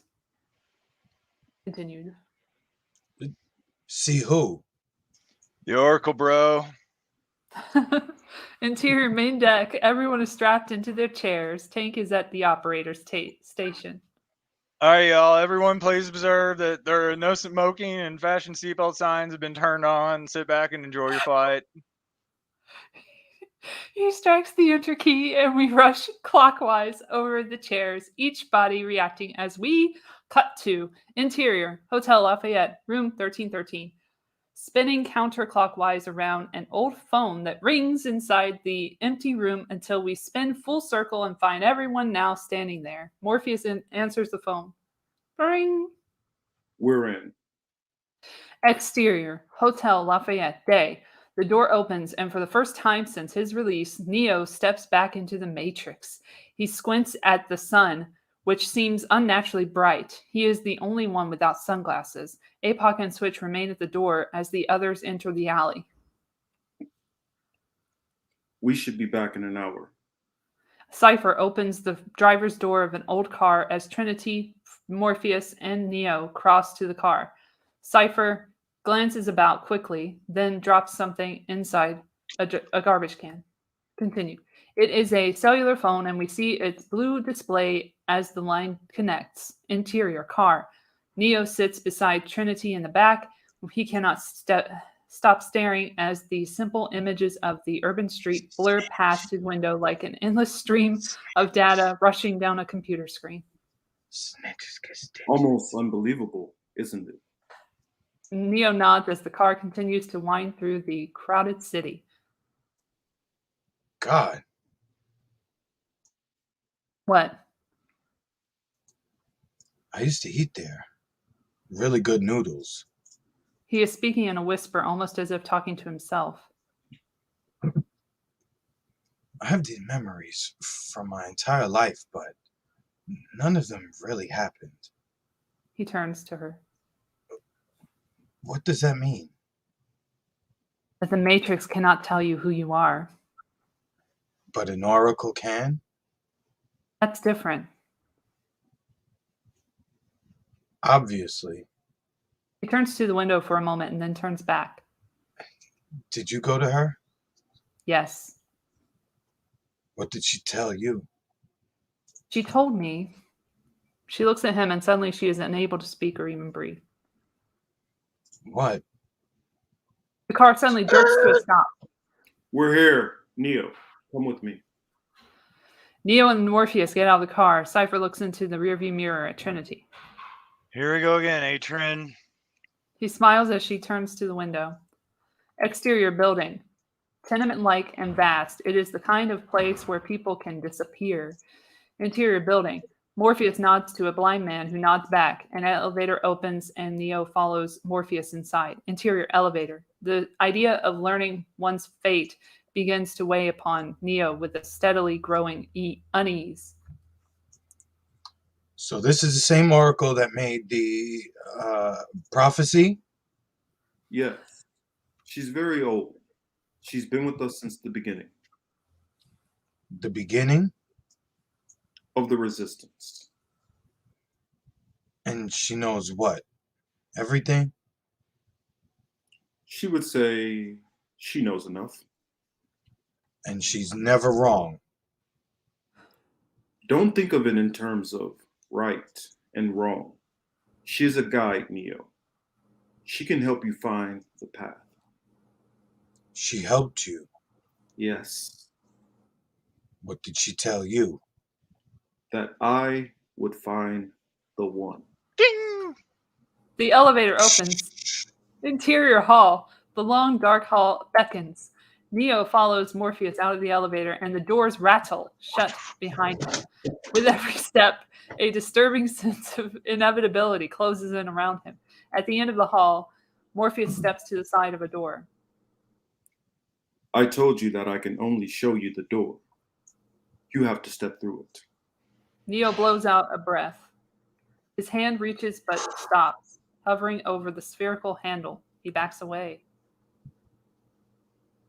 Morpheus, I don't think this is a good idea. Why? I told you I don't believe in this stuff. No matter what she says, I'm not going to believe it. So what's the point? What do you believe in? What do I believe in? Are you kidding me? What do you think? The world I grew up in isn't real. My entire life was a lie. I don't believe in anything anymore. That's why we're here. Why? So I can hear some old lady tell me what? That I'm this guy that everybody's been waiting for? That I'm supposed to save the world? Sounds insane. Unbelievable. And I don't care who says it. It's still going to sound insane and unbelievable. Faith is not a matter of reasonability. I do not believe things with my mind. I believe them with my heart, in my gut.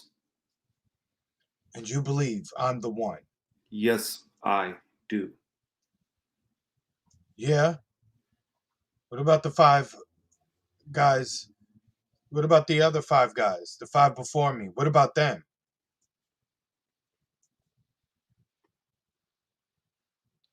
Did you believe in them too? I believed what the oracle told me. No, I misunderstood what she told me. I believed that it was all about me. I believed that all I had to do was point my finger and anoint whoever I chose.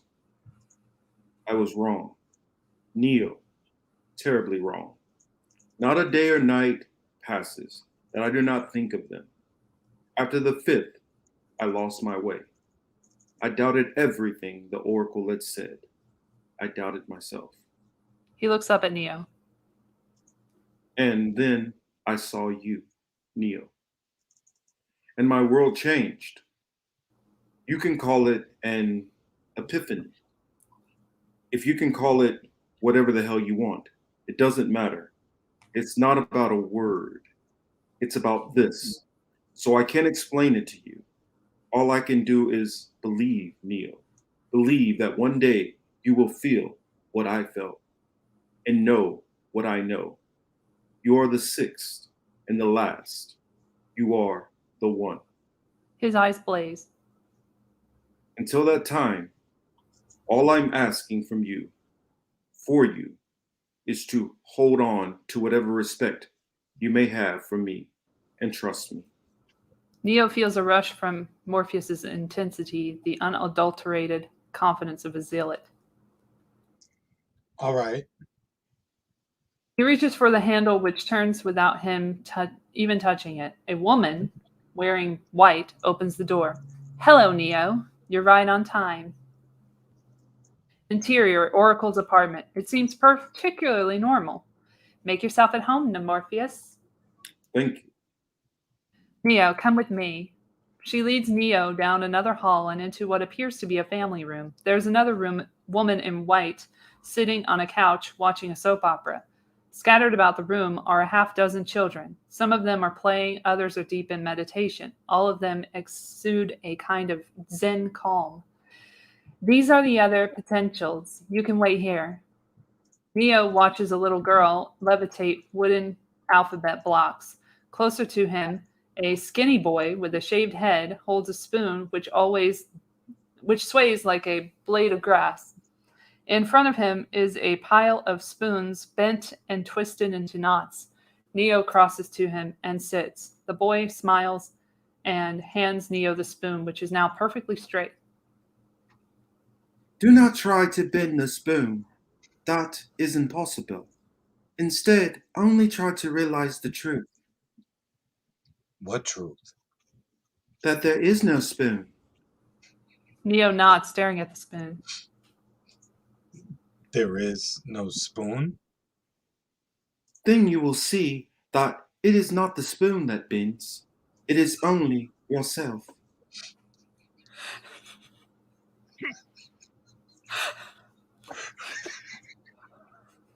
Right on, bro. The entire room is reflected inside the spoon, and as Neo stares into it, it slowly begins to bend until a hand touches his shoulder. The Oracle will see you now. Spoon Boy smiles. Interior kitchen, an old woman is huddled beside the oven, peering inside through a cracked door. Hello? I know. You're Neo. Be right with you. You're the Oracle. Bingo. Not quite what you were expecting, right?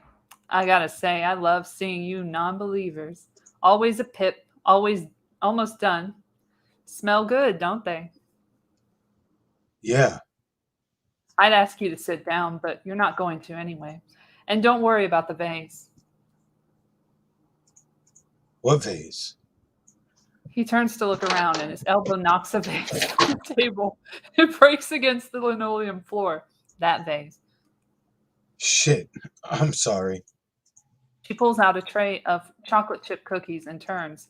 She is an older woman wearing big oven mitts, comfortable slacks, and a print blouse. She looks like someone's grandma. I said, don't worry about it. I'll get one of my kids to fix it. How did you know? She sets the cookie tray on a wooden hot pad. What's really going to bake your noodle later on is, would you still have broken it if I hadn't said anything? Smiling, she lights a cigarette. You're cuter than I thought. I see why she likes you. Who? Not too bright, though. You know why Morpheus brought you to see me? He nods.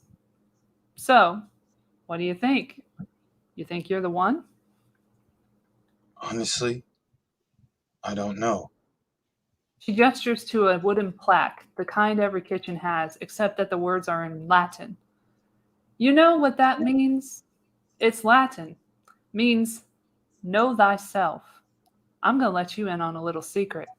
Being the one is just like being in love. Nobody can tell you you're in love. You just know it, through and through, balls to bones. She puts her cigarette down. Well, I better have a look at you. Open your mouth. Say ah. She widens his eyes, checks his ears, then feels the glands in his neck. She nods, then looks at his palms. Okay, now I'm supposed to say, that's interesting, but then you say, But what? but you already know what I'm going to tell you. I'm not the one. Sorry, kid. You got the gift, but looks like you're waiting for something. What? Your next life, maybe? Who knows? That's how these things go. Neo almost has to laugh. Almost. What's funny? Morpheus. He almost had me convinced. I know. Poor Morpheus. Without him, we are lost. What do you mean, without him? The Oracle takes a long drag, regarding Neo with the eyes of a sphinx. Are you sure you want to hear this? Neo nods. Morpheus believes in you, Neo, and no one, not you or even me, can convince him otherwise. He believes it so blindly that he's going to sacrifice his life to save yours. What? You're going to have to make a choice. In one hand, you will have Morpheus's life. In the other hand, you will have your own. One of you is going to die. Which one will be up to you? I'm sorry, kiddo. I really am. You have a good soul, and I hate giving good people bad news. But don't worry. As soon as you walk outside that door, you'll start feeling better. You'll remember that you don't believe any of this fake crap. You're in control of your own life, remember? He tries to nod as she reaches for the tray of cookies. Here, take a cookie. I promise by the time you've done eating it, you'll feel right as rain. Neo takes the cookie. The tightness in his chest slowly begins to fade. Interior, sitting room, day. Morpheus rises from a couch as the priestess escorts Neo out. When they are alone, Morpheus puts his hand on Neo's shoulder. You don't have to tell anyone what she told you. What was said for you and you alone. Neo nods and takes a bite of his cookie. Interior car. Neo and Morpheus get in the car. Let's go. Cypher looks into the rearview mirror at Neo.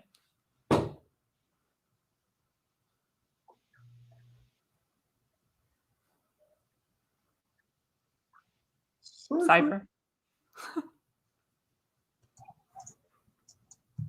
Check.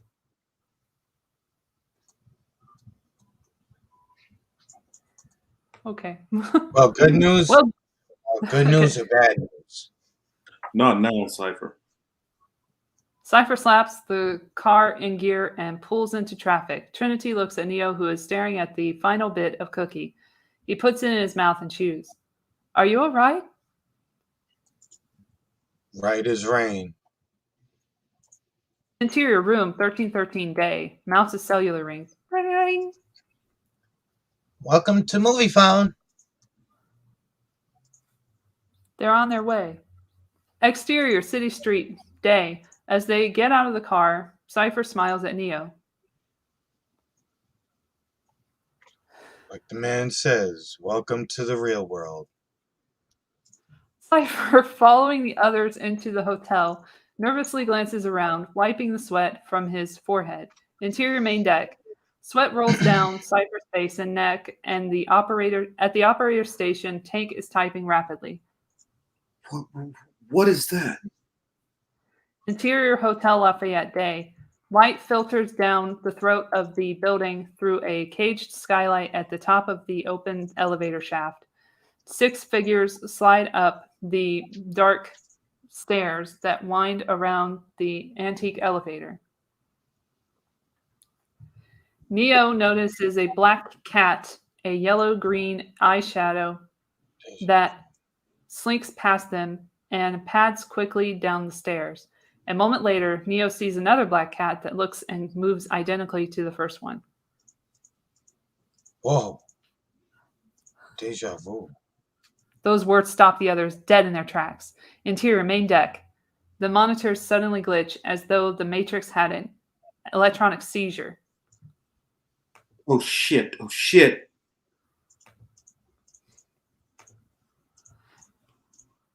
Interior Hotel Lafayette day. Trinity turns around, her face tight. Her face tight. What did you just say? Nothing. Just had a little deja vu. What happened? What did you see? A black cat went past us, and then I saw another that looked just like it. How much like it? Was it the same cat? It might have been. I'm not sure. Trinity looks at Morpheus, who listens quietly to the rasping breath of the old building. What is it? Deja vu is usually a glitch in the Matrix. It happens when they change something. She also listens as the staccato beat of helicopter blades grows ominously loud. Interior main deck. Tank sees what was changed. It's a trap. Interior staircase day. Morpheus looks up the stairs as he hears a helicopter. Come on. Apoc slaps a gun into Neo's hand. Something to ward off evil spirits. Neo nods. Interior basement day. Heavy bolt cutters snap through the main foam cable. Interior room 1313 day. Hearing the helicopter, Mouse goes to the draped windows as his cellular rings. He answers it. They cut the hard line. It's a trap. Get out.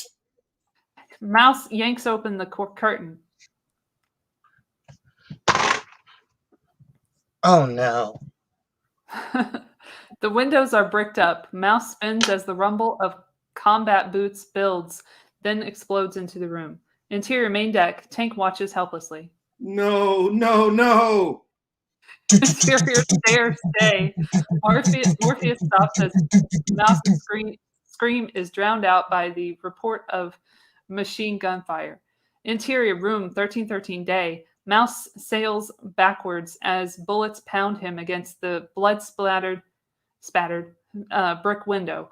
Interior main deck. Mouse's body thrashes against his harness, blood coughing from his mouth in one final spasm, then lying perfectly still. The flatline alarm softly cries out from the life monitor. Interior stairwell day. Flying downstairs, Morpheus stops, hearing police swarming below. Interior hall day. He returns and rushes down the hall of the 8th floor. At the end of it, he finds the bricked up windows. That's what they changed. We're trapped. There's no way out. The sound of heavy bootsteps close around them with the mechanical sureness of a vice. Give me your phone. They'll be able to track it. We have no choice. Morpheus rips off his jacket. Interior main deck. Tank answers the call. Hello? Tank, find a structural drawing of this building and find it fast. Interior, Hotel Lafayette day. Flashlights probe the rotting darkness as the police search every floor. Interior main deck. The diagram windows onto the screen. Got it. I need the main wet wall. Interior room 1313 day. Agent Smith stands over Mouse's dead body, his hands going to his earpiece. Interior room 808 day. Morpheus is guided by Tank. Now left. And that's in front of you. Good. Interior room 1313 day. Agent Smith hears the line click dead. 8th floor. They're on the 8th floor. Interior stairwell day. Agent Brown listens to his earpiece. Interior stairwell day. Boots clatter up the marble staircase. Interior hall day. Cops flood the 8th floor, rushing everywhere. Interior room 808 day. Several cops sweep through the room. It is empty. As they pass the bathroom, we see a man-sized hole smashed through the plaster and laugh. Interior wall day. They are inside the main plumbing wall, slowly worming their way down the grease-black stack pipes. Above them, light fills the hole they made to get inside. Interior hall day. Agent Brown and Agent Smith stand over Morpheus' jacket. Where are they? Interior room 608 day. The cops search in silence, straining for a clue when one hears something strange near the bathroom. Interior wall day. Cypher has slipped and is wedged between the wall and several thick supply pipes. Interior room 608 day. The cop leans in, his ear almost against the thin membrane of plaster separating them. He can hear whispers, hisses, and a grunt when the wall suddenly bulges, shatter cracking as the cop realizes. They're in the walls. Interior wall day. Trinity pulls Boom, boom, Cypher boom. free just as the cop opens fire. Bullets punching acid light like swords Pew, into pew, the pew. box of black space. Who finds his gun? Neo finds his gun first and begins blasting wildly through the plaster and laughs. Interior room 608 day. The cop spins out of the bathroom for cover. Neo's bullets splintering the door jamb. Continue. About to whirl back in, he freezes as something seems to seize hold of him. The cop's body starts to spasm, and his M16 falls to the ground. Long shadows springing up from the mounted flashlight. Interior wall day. Neo listens for a moment, the gunfire quiet, when he hears footsteps rising fast. Two arms suddenly smash through the wall, punching Neo back against the iron stack pipe, fingers gouging into his neck. It's an agent. Just as Neo's throat is about to collapse, Morpheus explodes through the tattered plaster and laughs. Diving on top of Agent Smith, the two men crash to the wet palazzo floor. Before Agent Smith can find his weapon, Morpheus is on him, pinning him in an iron grip. In the crawl space, Trinity tries to scramble up past Cypher. Morpheus! Morpheus squeezes Agent Smith's throat. Trinity, you must get Neo out. Do you understand? He is all that matters. Neo suddenly glimpses that what is happening, but is powerless to stop it. No! Morpheus, don't! Trinity, go! Trinity's fists ball in frustration. She yells down to APOC, "Go! We can't leave him. We have to! She grabs his ankle and they begin almost falling, using the laugh as a brake, skidding down the inside of the wall. Interior basement day. This part of the basement, a dark concrete cavern, was the main mechanical room. There are four enormous boilers, dinosaur-like technology that once pumped hot water like arteries. Soldiers' blinding lights cut open the darkness as Trinity, Neo, and the others crash through the ceiling. Around them, they hear a chorus of short, sharp coughs of grenade launchers from gas masked figures. Smoke blossoms from the green metal canisters. Trinity never stops moving, searching the floor. She finds what she needs, the cover of the catch basin. Cypher watches her pry open the gate when a gas can bounces near him. Come on! Cypher seems to trip as the cloud envelops him. Trinity watches Cypher disappear into the smoke, then follows the others down the wet black hole. Interior, room 608 day. Morpheus and Agent Smith remain on the ground, locked in each other's death grip.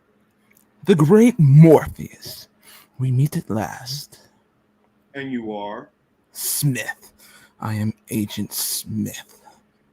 You all look the same to me.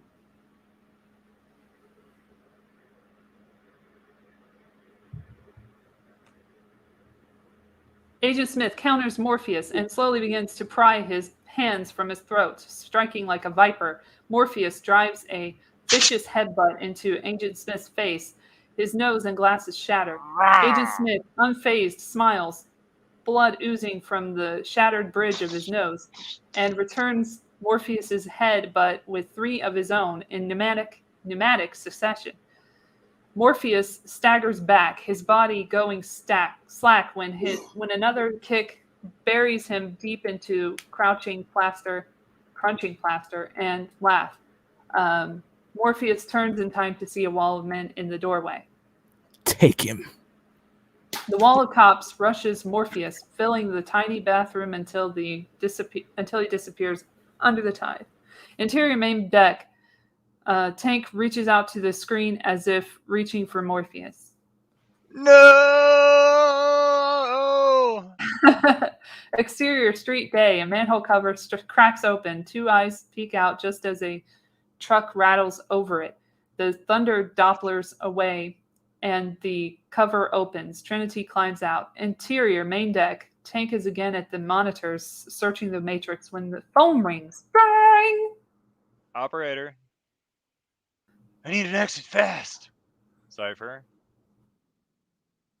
There was an Exterior accident. street day. Hold on. Too close. Okay. Cypher is standing at a public phone. Across the street is the burning paddy wagon that appears to have collided with an oncoming car. There was an accident, a goddamn accident. All of a sudden, boom, Jesus. Someone up there still likes me. I got you, bro. Just get me out of here. Nearest exit is Franklin and Erie, an old TV repair shop, bro. Cypher hangs up and smiles as we hear fire trucks in the distance. An actor, definitely. Interior main deck. Phone rings. Ring. Tank answers. Tank, it's me. Exterior street day. All four are moving quickly down a back street. Is Morpheus alive? Is Morpheus still alive, Tank? Yes, they're moving him. I don't know where yet. He's alive. Again, inevitability seems to cinch around Neo. We need an exit. You're not too far from Cypher. Cypher, I thought... So did we. I sent him to Franklin and Erie. Got it. Exterior TV repair shop. Day. In a deserted alley, Cypher steps onto a dumpster in front of a small boarded-up window. Interior TV repair shop. Day. Dead machines, eviscerated and shrouded with dust, lay on metal shelves like bodies in a morgue. Plywood covering a small window is ripped off and Cypher crawls inside. Deep in the back room, a phone that has not rung in years begins to ring. Yep. Exterior street day. Trinity sees the TV repair shop. Interior main deck. Tank punches the exit command. Got him. Cypher's body twitches in its harness, jerking itself awake. Interior TV repair shop bay. Neo crawls through the window that Cypher opened. Interior main deck. Tank finishes loading the exit program as Cypher pulls back a heavy blanket, exposing a high-tech rifle. Interior TV repair shop day. The phone begins to ring as the others crawl in. God, I love that sound. Interior main deck. Suddenly, a white bolt of lightning explodes against Tank's chair, blasting him into the air. Cypher checks the gun, unable to believe he missed. Shit. Tank is on his feet, lunging when Cypher fires again, square into his chest. No! Interior TV repair shop day. The phone is still ringing. Ah! You first, Neo. Neo answers the phone when there is a click. There is no signal, nothing but silence. What happened? I don't know. It just went dead. Trinity listens to the dead line and takes out the cellular. Interior main deck. The operator phone begins to ring. Cypher steps over the sizzling body of Dozer and looks at the monitor. Interior TV repair shop day. Every unanswered ring rings her gut a little tighter until... Hello, Trinity? Cypher, where's Tank? He had an accident. An accident? Intercut with interior main deck. He walks over to Trinity's body, staring down at it, hanging in its coma-like stillness. You know, for a long time, I thought I was in love with you, Trinity. I used to dream about you. He nuzzles his face against hers, feeling the softness of it. You're a beautiful woman. Too bad things had to work out like this. You killed them. What? Oh, God. Wearing Tank's operator headgear, Cypher moves along the silent bodies. I'm tired, Trinity. I'm tired of this war. I'm tired of fighting. I'm tired of this ship. I'm being cold, of eating the same goddamn goop every day. But most of all, I'm tired of this jack-off and all of his bullshit. Cypher leans over, talking to Morpheus.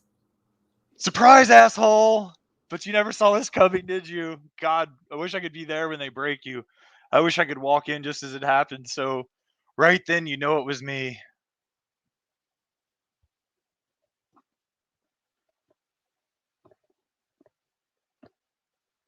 Trinity.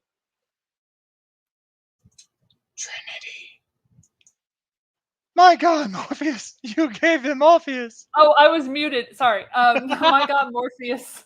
You gave them Morpheus. He lied to us, Trinity. He tricked us. If he would have told us the truth, we would have told him to shove that red pill up his ass. That's not true, Cypher. He set us free. Free? You call this free? All I do is what he tells me to do. If I have to choose between that and the Matrix, I choose the Matrix. The Matrix isn't real. Oh, I disagree, Trinity. I disagree. I think the Matrix can be real. More real than this world. I mean, all I do is pull a plug here, but there, you have to watch your man die. She looks up at APOC, her face going white. Trinity? She grabs a hold of the cable in APOC's neck, twists it, and yanks it out.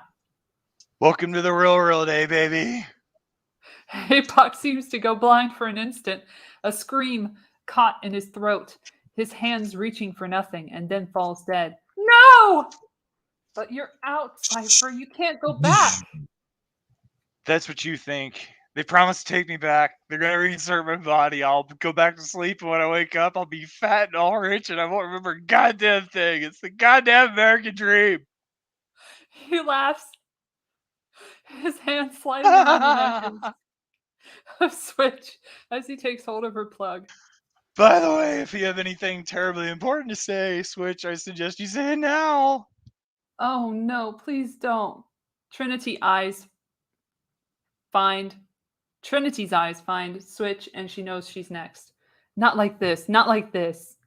She suddenly feels her body severed from her mind as she is murdered. You late.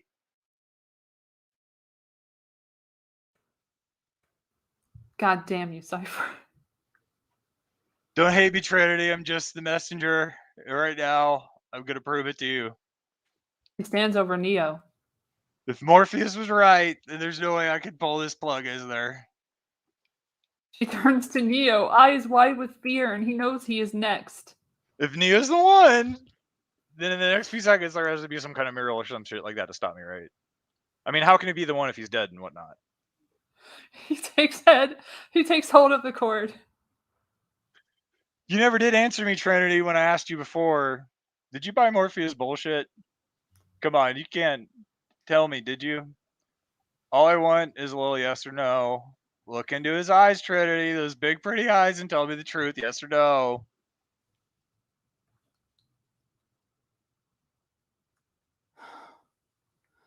Trinity stares at Neo as a single word falls Yes. soundlessly from her lips. Yes. No. Charred and bloody, Tank levels the gun. I don't believe it. Believe it or not, you piece of shit, bro. You're gonna burn.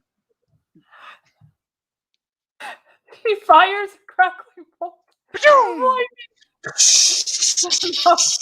The knock Cypher flying backwards. Interior TV repair shop. Trinity throws her arms around Neo, and for a moment they are alone and alive until the phone rings. Ring! Go. You first this time. Interior main deck. Trinity's eyes snap open, a sense of relief surging through her at the sight of the ship. As Tank unplugs her, she sees his charred wounds. Tank, you're hurt. I'll be all right. Dozer? Tank's face tightens and she takes him into her arms.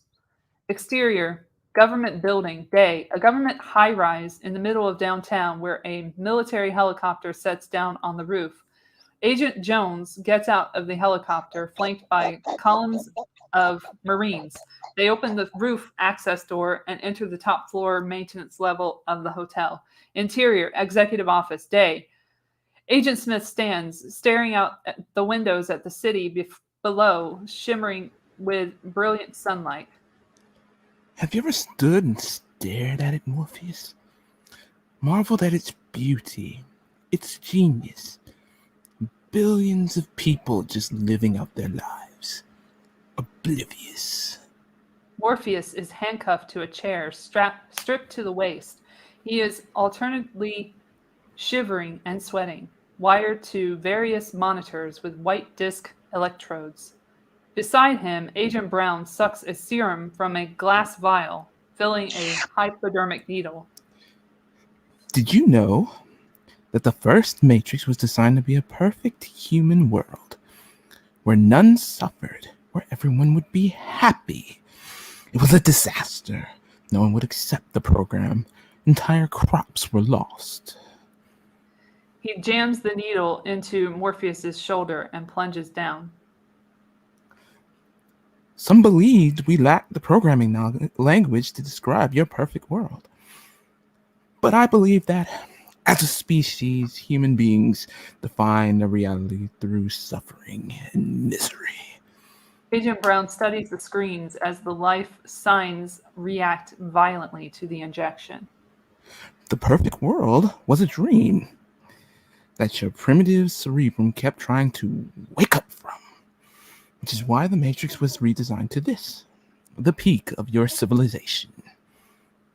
Agent Smith turns from the window. I say your civilization because as soon as we started thinking for you, it really became our civilization, which is, of course, what this is all about. He sits down directly in front of Morpheus. Evolution, Morpheus.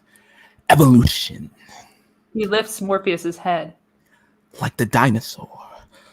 Look out that window. You had your time. Morpheus stares hard at him, trying not to show the pain racking his mind. The future is our world, Morpheus. The future is our time. Agent Smith looks at Agent Brown. Double the dosage. Agent Jones suddenly enters.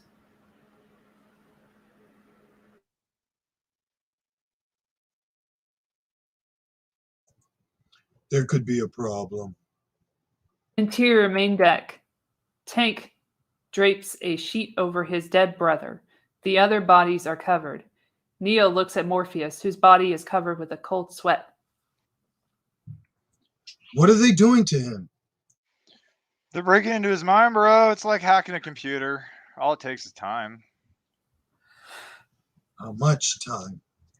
Depends on the mind, but eventually it will crack, and his alpha pattern will change from this to that and this. Tank punches several commands on Morpheus's personal unit. The monitor waves change from a chaotic pattern to an ordered, symmetrical one. When it does, Morpheus will tell them anything they want to know. What do they want? The leader of every ship is given the codes of Zion's mainframe computer. If an agent had those codes and got inside Zion's mainframe, they could destroy us. He looks up at Trinity, who is pacing relentlessly. But we shouldn't really let that happen, Trinity. Zion's more important than me or you or even Morpheus. Trinity sees Cypher's dead body. Rage overtakes her, and she kicks him. God damn it! God damn it! There has to be something that we can do. There is. We have to pull the plug. You're gonna kill him? Kill Morpheus? Trinity, we don't have any other choice. Interior government building. Morpheus is fighting to hold his mind together. The agents stand over him. Never send a human to do a machine's job.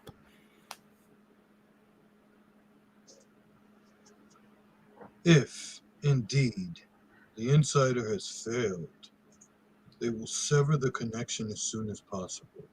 Unless...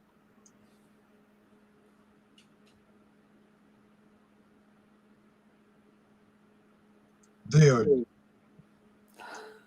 Dead in either case. We have no choice but to continue as planned. Deploy the Sentinels. Immediately. Interior main deck. Tank kneels beside Morpheus's body. Neo suddenly sees it perfectly clear, fate rushing at him like an oncoming train. Morpheus, you're more than our leader. You're our father. We'll miss you always. Trinity can't bear to watch. As she closes her eyes, her tears slip free. Tank closes his eyes and takes hold of the plug. Neo is paralyzed. His whole life is suddenly suspended by the finality of this moment, hurling at him with the speed of a bullet. Stop! They both look at him. God damn it. I don't believe this is happening. Neo, this has to be done. Does it? I don't know. This can't be just coincidence. It can't be, can it? What are you talking about? The Oracle. She told me this would happen. She told me He looks at Morpheus. that I would have to make a choice. What choice? He makes his choice. Turning, he walks to his chair. What are you doing? I'm going in. You can't! I have to. Morpheus sacrificed himself so we could get you out. There's no way you're going back in. Morpheus did what he did because he believed that I'm something I'm not. What? I'm not the one, Trinity. The Oracle hit me with that, too. Trinity is stunned. No, you have to be. I'm sorry. I'm not. I'm just another guy. Morpheus is the one that matters. No, Neo. That's not true. It can't be true. Why? Because uncertainty swallows her words, and she is unable to tell him what she wants to. Neo, this is loco. They've got Morpheus in a military control building. Even if he somehow got inside, those agents are holding him. 3 of them. I want Morpheus back too, but you're talking about a suicide. I know that's what it looks like, but it's not. I can't logically explain to you why it's not. Morpheus believed something, and he was ready to give his life for what he believed. I understand that now. That is why I have to go, Poor K. because I believe in something. What? I believe Trinity I can stares bring him at- back. Oh my gosh, go ahead. Sorry. One more time.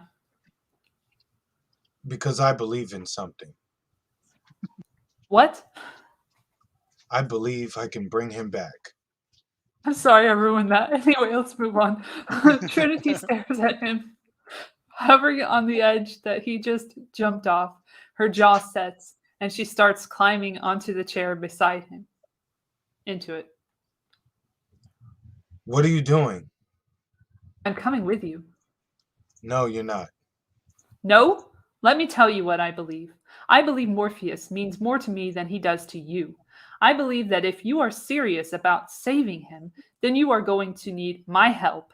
And since I am the ranking officer on this ship, if you don't like it, then I believe that you can go to hell because you aren't going anywhere else. There is nothing more to say except, Tank, load us up. Interior, Executive Office, day. Agent Smith sits casually across from Morpheus, who is hunched over his body, leaking and twitching. I'd like to share a revelation that I've had during my time here. It came to me when I tried to classify your species.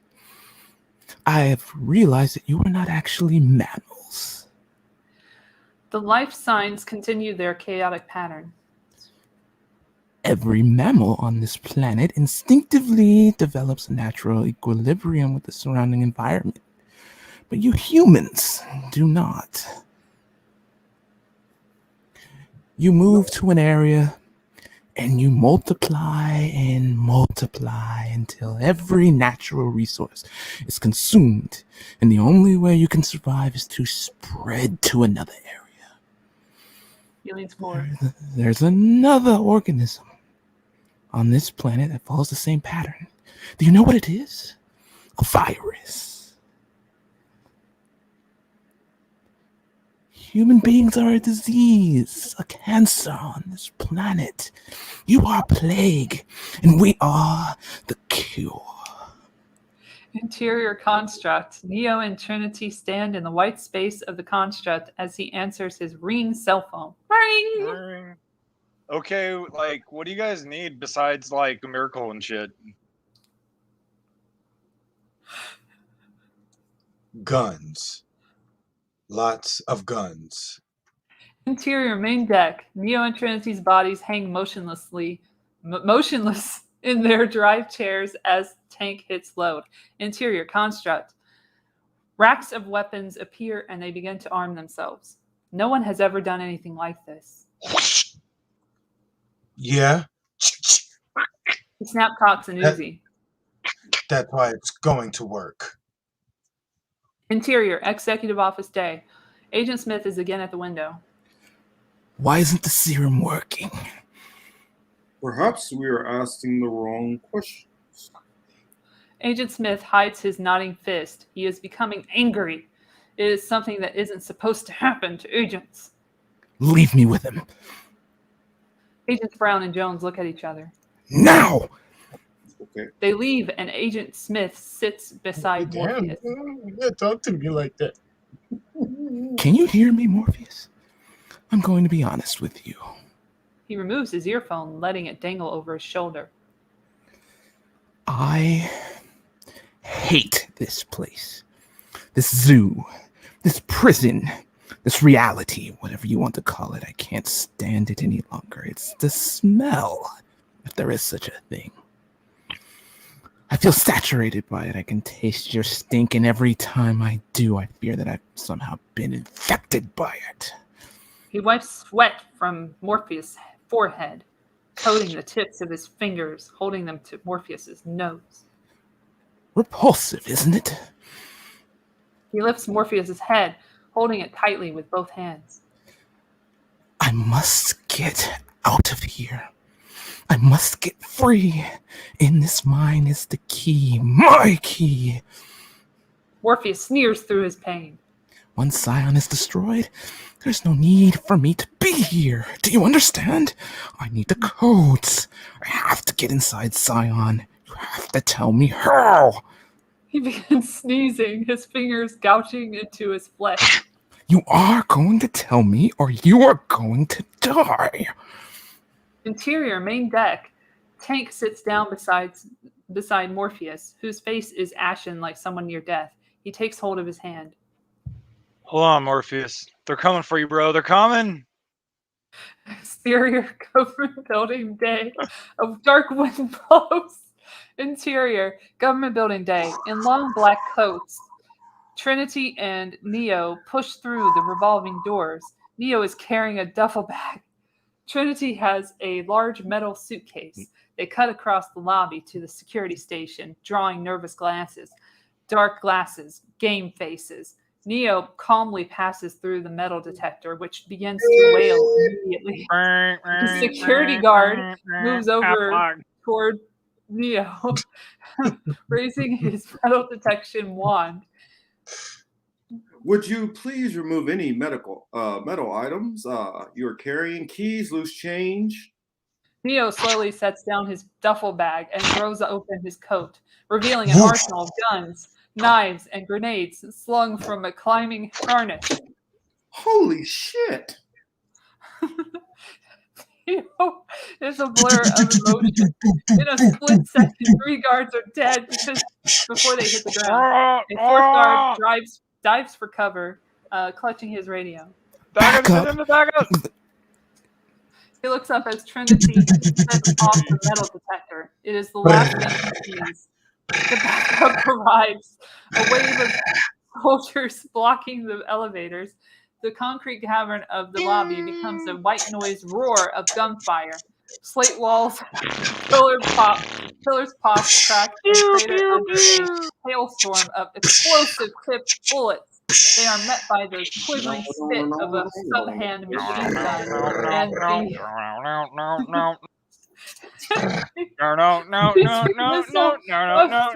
knives. Weapons like extensions of their bodies are used with the same deadly precision as their feet and their fists. Bodies slump down to the marble floor while Neo and Trinity hardly even break their stride. Interior, executive office. Agents Jones and Brown burst into the room. Agent Smith releases Morpheus. What the hell are you doing? You don't know? Know what? Agent Smith listens to his earphone, not believing what he is hearing. Interior elevators day. They get in. Trinity immediately drops and opens the suitcase, wiring a plastique and napalm bomb. Neo hits the emergency stop. He pulls down part of the false ceiling and finds the elevator shaft access panel. Interior, executive office day. Agent Jones looks at Morpheus. I think they're trying to save him. Interior, elevator shaft day. Neo ratchets down a clamp onto the elevator cable. Both of them lock on.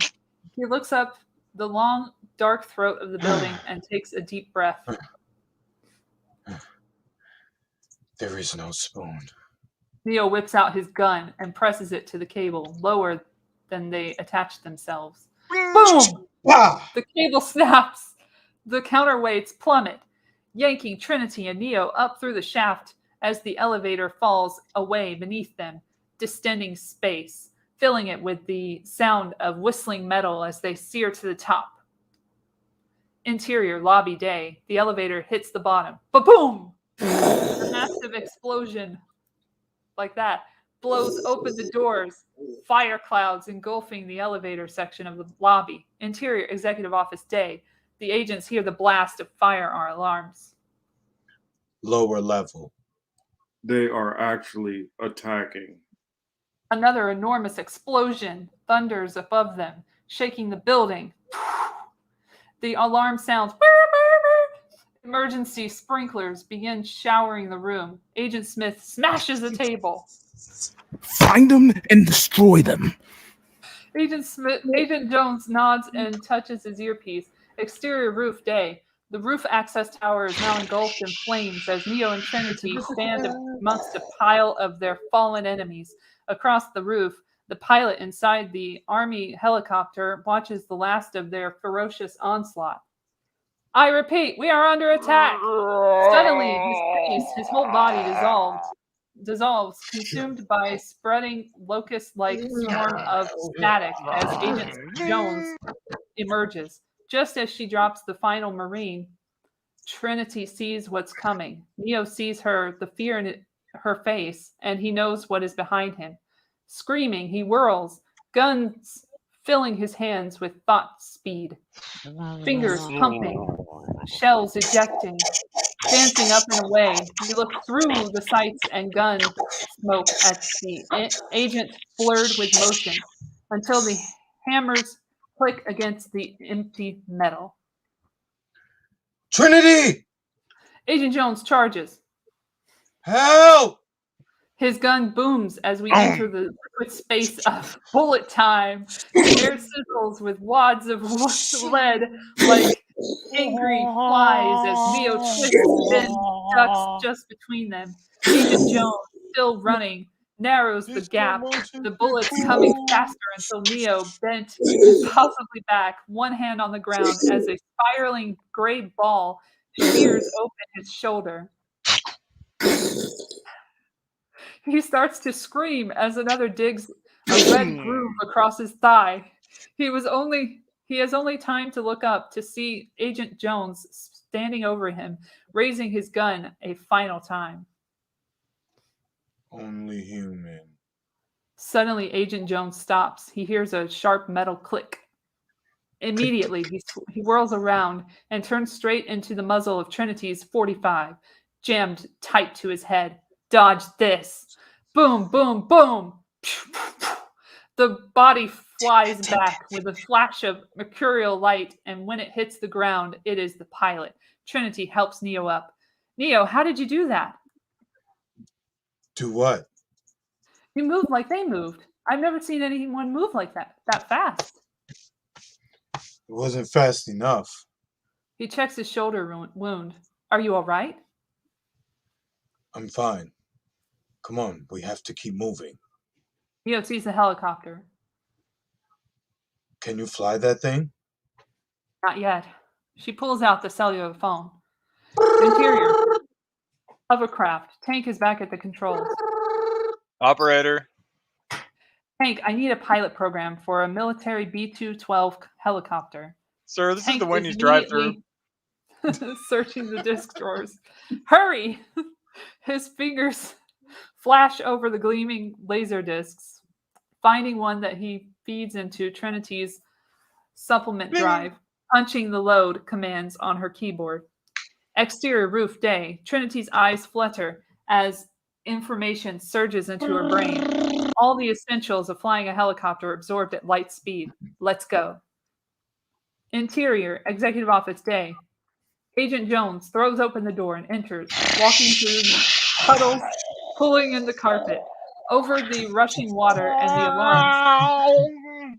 Agent Smith hears a sound and understands the seriousness of the attack. He turns to the wall of windows at the helicopter as the helicopter drops into view. Neo is in the back bay, aiming the mounted 50 machine gun.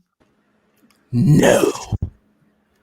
The gun jumps and bullets explode through the window in a cacophony of crashing glass as the agents go for their weapons.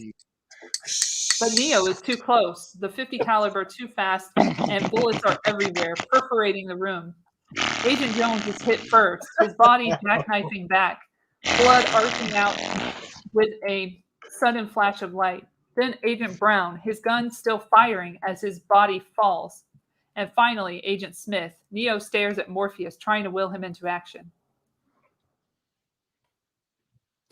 Get up, Morpheus. Get up. Neo grabs the climbing rope and attaches one end to his harness. Interior, Hall Day. Just outside the executive office, 3 Marines blister with snow static. Interior, executive office day. Slowly, Morpheus lifts his face into the room's rain. When he finally opens his eyes, they are again dark and flashing with fire. He rises from the chair, snapping his handcuffs just as the agents enter the adjoining room. Agent Smith stops and sees Morpheus run past the open door. No! She fires, sweeping across the sheetrocked wall in a perfect line. For an instant, we see the bullets shred, puncturing the wall, searing through the wet air with jet trails of chalk. And as Morpheus starts his dive for the window, a bullet buries itself in his leg, knocking him off balance. Fuck. He won't make it. Morpheus lunges out of control as Neo spins every move a whip crack, snapping the other rope end onto a bolted bar as Morpheus begins to fall when Neo hurls himself into the wide blue empty space, flying for a moment. The rope snaking out behind him, an umbilical cord attached to a machine as their 2 bodies set in motion, rushing at each other on a seemingly magnetic course until they collide. Almost bouncing free of each other, arms, legs scrambling, hands searching in furious desperation, finding hold and clinging, until the line ends, snapping taut. Cracking their fragile embrace, Morpheus tumbles, legs flipping over, falling down, the ground deliriously distant as Neo snatches hold of his mentor's still handcuffed wrist. Gotcha. Exterior, government building day. Trinity pulls the copter up and away as Agent Smith stands in the shattered window, aiming his gun out through the curtain of rain. Honk, honk, honk. The rear hull is punched full of holes and smoke, and oil pour out like black blood. Shit! Shit! No! Neo hears the helicopter begin to die. Uh-oh. Trinity throws the helicopter towards the roof of the nearest building. Morpheus and Neo cling to one another as they and the machine above them begin to fall. The engine grinds, the chopping blades start to slow while Trinity guides the parabolic fall over the nearest roof where Neo and Morpheus drop safely. Rolling free as the rope goes slack, Neo gets to his feet, trying to detach himself, but the helicopter is falling too fast, arcing over the roof like a setting sun. The coils of slack snap taut, yanking Neo off his feet, dragging him with ferocious speed towards the edge, even as Trinity lunges for the back door, her gun in one hand, grabbing for the rope with the other. Neo flies like a skipping stone, hurling at the parapet when his feet hit the rain gutter, and he levers up just as Trinity fires, severing the cord from the helicopter, falling free of it as it smashes blades first into a glass skyscraper. Holding on to the rope, she swings, connected to Neo, who stands on the building's edge, watching her arc beneath him as the helicopter explodes. She bounces against a shatterproof window that spider cracks out while flames erupt behind her. Interior, main deck. Tank stares at the screen, his mouth agape. I knew it! He's the one! Exterior, rooftop day. Neo pulls Trinity up into his arms, both shaking. They hold each other again. You believe it now? Trinity looks at Neo. Morpheus. The Oracle. She told me. She told you exactly what you needed to hear. That's all. Sooner or later, Neo, you're going to have to realize, just like I did, the difference between knowing the path and walking the path. Interior, main deck. The phone rings. Tank. Goddamn! It's good to hear your voice, sir. We need an exit. Got one ready, man. Subway State and Bilbo. We're on our way. Exterior rooftop day. We rush at the roof access door as it suddenly slams open and the three agents charge out. But Neo, Trinity, and Morpheus are already gone. Damn it! The trace was complete. We have their position. Sentinels are standing by. Sentinels. Order the strike. Agent Smith can't stand listening to them. He moves to the edge of the building, looking out at the surrounding city. They're not out yet. Interior subway station day. An old man sits hunched in the far corner of the station. Shadows gathered around him like blankets. Mumbling, he nurses from a bottle of something. When a phone begins to ring, Neo leads Trinity and Morpheus bounding over a set of turnstiles towards the ringing phone inside a graffiti-covered booth. Let's go. You first, Morpheus. Morpheus gets in and answers the phone. Lost in the shadow, the old man watches as Morpheus disappears, the phone dropping, dangling by its cord. His eyes grow wide, glowing white in the dark.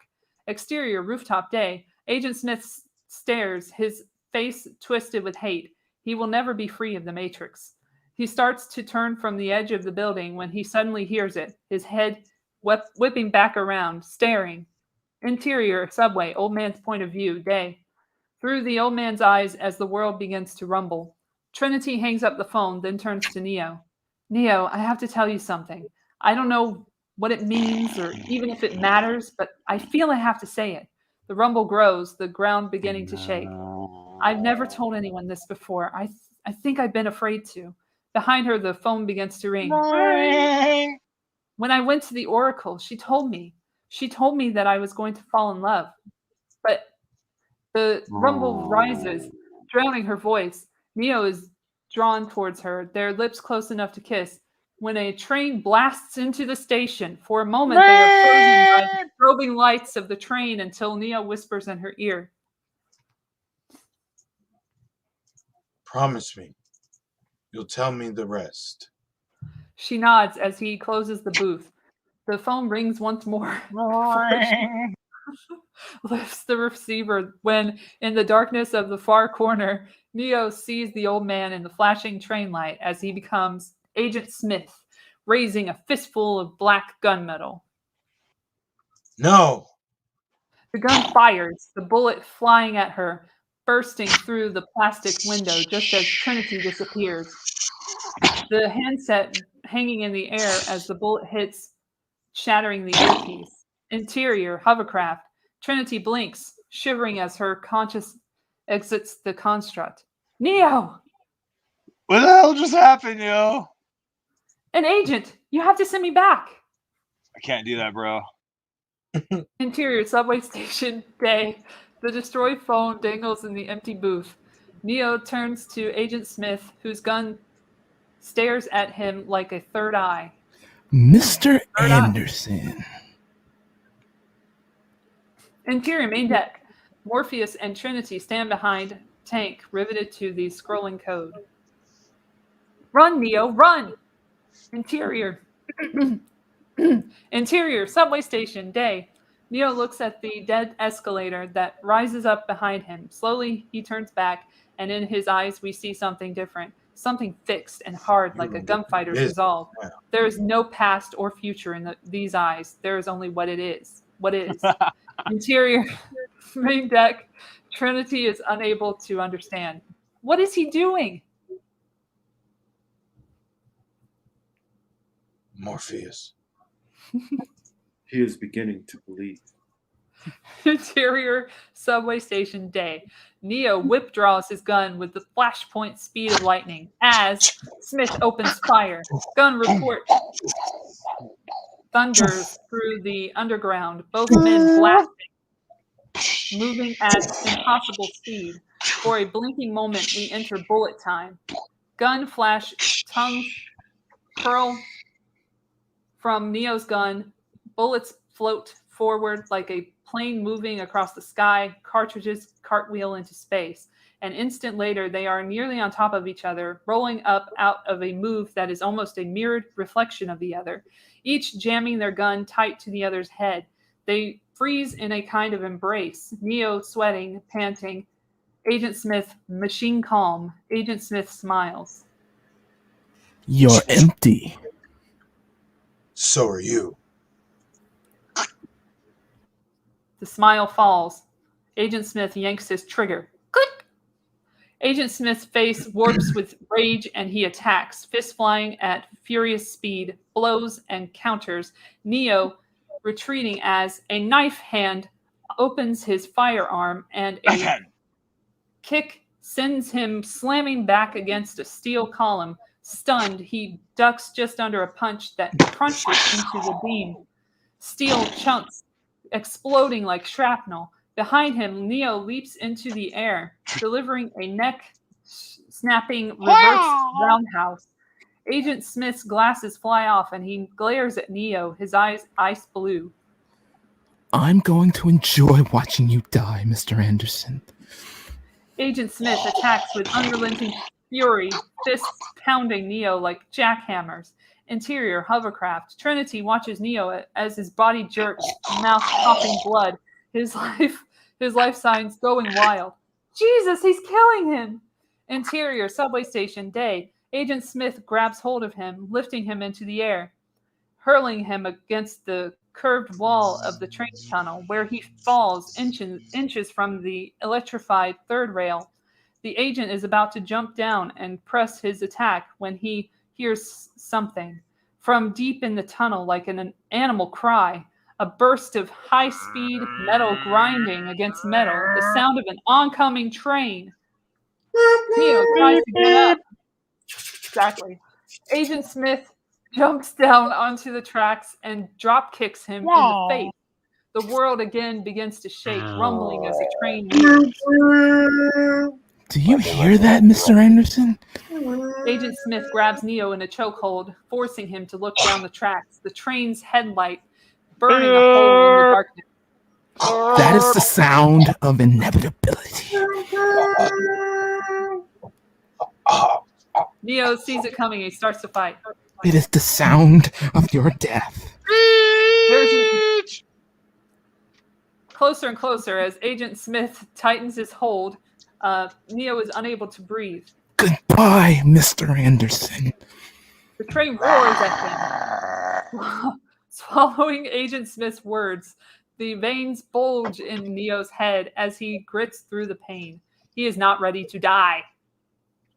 My name is Neo. Possibly, he hurls himself straight up, smashing Smith across the concrete ceiling of the tunnel. They fall as the sound and fury of the train explodes into the station. Neo backflips up off the tracks just as the train barrels over Agent Smith. Neo stands, knees shaking, when the train slams on its emergency brake. With an ear-splitting shriek of tortured rails, the train slows, part of it still in the station. Neo turns, limping, starting to run, racing for the escalator. As the train comes to a stop and the doors of the last car open, Agent Smith bursts out in furious pursuit, his glasses again intact. Tank searches the Matrix. What just happened? I don't know. I lost him. He's on the run. I'm sorry, I got involved. Go Morpheus, sorry. Oh shit. Morpheus bolts to the ladder. Interior cockpit. Morpheus climbs into the cockpit. On the hologram radar, he sees the Sentinels. Oh no! Trinity is behind him. How long? 5 minutes, maybe 6. Morpheus lifts the headset. Hank, charge the EMP. Yes, sir, but cover your cock. You can't use that until Neo is out. I know. Trinity, don't worry. He's going to make it. Exterior, City Street, Day. A businessman walks along the sidewalk, wheeling and dealing into his cell phone when it disappears, snatched by Neo as he flashes by. What the shit? My phone! The man turns to call for help, and when he turns back, it is Agent Smith. Neo is in a full-out sprint, spinning and weaving away from every pedestrian, every potential agent. He flips open the cell phone and dials long distance. Interior, hovercraft, answers. Operator. Mr. Wizard, get me the hell out of here. Exterior, city street, day. Neo dives down an alley. Agent Smith starting to gain. Hurry, Tank. I got some serious pursuit. Interior, hovercraft. The keyboard is clicking. Tank searches for an exit. Trinity screams into the headset. Neo, you better get your ass back here. Exterior, alley. Agent Smith stops and takes him. I'm trying, Trinity. I'm trying. A bullet shatters the image of Neo in a truck's rearview mirror. Interior, main deck. Tank speed reads the reams of Matrix code. I got a patch on an old exit, Wabash and Lake, a hotel, room 303. I think we opened the movie with this. Exterior, open market. Neo spins away, turning, and finds himself in an open market that teems with people. He kamikazes his way down the little avenues lined with vendors and shops, careening through the labyrinth out of control. And at every turn, there is an agent appearing from crowds, behind fish counters, tent flaps, and crates. Exterior, alley. He dives from the maze down a service alley, but it is a dead end. Neo turns back as the agents emerge from the market. Help. Need a little help. Interior, main deck. Tank frantically scans the monitor like a road map. The door. Exterior, alley. Neo dives for it, but It's locked. Kick it in, dude. peeling back, Neo almost kicks the door from its hinges, lunging from the agent's bullets. Interior, apartment building staircase. Neo springs up the old crooked apartment building stairs. Interior, apartment building hall. Neo is halfway down the hall, running in sharp, long strides when a door explodes open at the end. Shit, the door on your left. Neo lurches, kicking in an apartment door. No, dude, the other left. Asshole. He whirls back to his other left, battering through the door, which splinters perforated by bullets. An old woman watches TV as Neo blurs past her and into her kitchen, where another woman is chopping vegetables. That window. Neo throws it open, leaping for the fire escape just as a knife buries itself in the window casing. Down, dude. Exterior apartment building fire escape. Tumbling down the rattling fire escape, Neo leaps the last 10 feet into the alley below with Agent Brown tight around right behind him. Neo scrapes himself to his feet, broken and bleeding, charging for the end of the alley. Interior main deck. Finger on the monitor. Tank traces Neo's path. That's it, man. You're almost there. It's the fire escape at the end of the alley. Take it. Exterior, heart of the city hotel, day. Agent Smith suddenly pauses as if recognizing something. The faded neon buzzes. Heart of the city hotel. Interior, hovercraft. Tank loads the exit. I'm going to make the call. Do it. Suddenly, the lights go red. No! Morpheus looks up. No. Here they come. Exterior, sewer main. The sentinels open and shift like killer kaleidoscopes as they attack, slamming down on the Nebuchadnezzar. Interior, hovercraft. The hovercraft booms down as they hit. Morpheus opens the lock on the MP detonator. Trinity watches him. He's going to make it. Exterior alley, day. Neo scrambles up the fire escape, bullets sparking and ricocheting around him as Agents Brown and Jones close the gap. Watch it for the ricochets. Interior hall, day. On the third floor, he kicks in the window, jumping into the hall. The doors count backwards. 310, 309. Interior, main deck. Another system alarm sounds. Ring, ring, ring, ring. They burned They've through burnt- like the outer whole thing. I don't know why I read that. Hurry, Neo. Interior hall day. Neo can hear that. Agent Brown reaches the broken window behind him just as Neo grabs the handle of 303, throwing open the door to find Agent Smith waiting, 45 cocked. Neo can't move, can't think. Boom! Interior, main deck. Neo's body jerks and everyone hears it as the life monitors snap flatline. Trinity screams. Morpheus stumbles back in disbelief. No, it can't be. It can't be. Laser suddenly sear through the main deck as the Sentinel slice open the hull.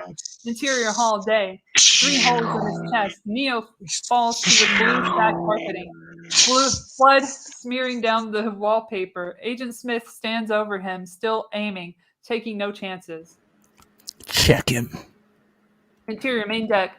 Amid the destruction raining around her, Trinity takes hold of Neo's body. Neo. Interior hall day. Kneeling beside him, Agent Brown checks his vital signs. He's gone. Agent Smith smiles, standing over him. Goodbye, Mr. Anderson. Interior main deck. In tears, Morpheus takes hold of the EMP switch. Trinity whispers in Neo's ear. Neo, please, listen to me. I promise to tell you the rest. The Oracle. She told me that I'd fall in love, and that the man I loved, would be the one. You see? You can't be dead, Neo. You can't be, because I love you. You hear me? I love you. Her eyes close and she kisses him, believing in all her heart that he will feel her lips and know that they speak the truth. Interior, hotel hall, day. He does. And they do. His eyes snap open. Interior, main deck. Trinity screams, ah! As the monitors jump back to life. Tank and Morpheus look at each other. It is a miracle. Now get up! Interior hall, day. Holding his chest, Neo struggles to get up. At the end of the hall, the agents wait for the elevator when Agent Smith glances back. He rips off his sunglasses, looking at Neo as if he were looking at a ghost. Neo gets to his feet, all 3 agents grabbing for their guns. As one, they fire. No. Neo raises his hands, and the bullets, like a cloud of obedient bees, slow and come to a stop. They hang frozen in space, fixed like stainless steel stars. The agents are unable to absorb what they are seeing. Neo plucks one of the bullets from the air. We see him and the hull reflected in the bright casing. Looking at We move closer until the bullet fills our vision, and the distorted reflection morphs. Reflection morphs. I lost my place. Becoming the real image. He drops the bullet and the others fall to the floor. Neo looks out, now able to see through the curtain of the matrix. For a moment, the walls, the floor, even the agents become a rushing stream of code. Interior main deck. All 3 stare transfixed with awe as the scrolling code accelerates faster and faster, as if the machine language was unable to keep up or perhaps describe what is happening. They begin to blur into streaks, shimmering ribbons of light that open like windows, as each screen fills with brilliant, saturated color images of Neo standing in the hall. What in the fuck?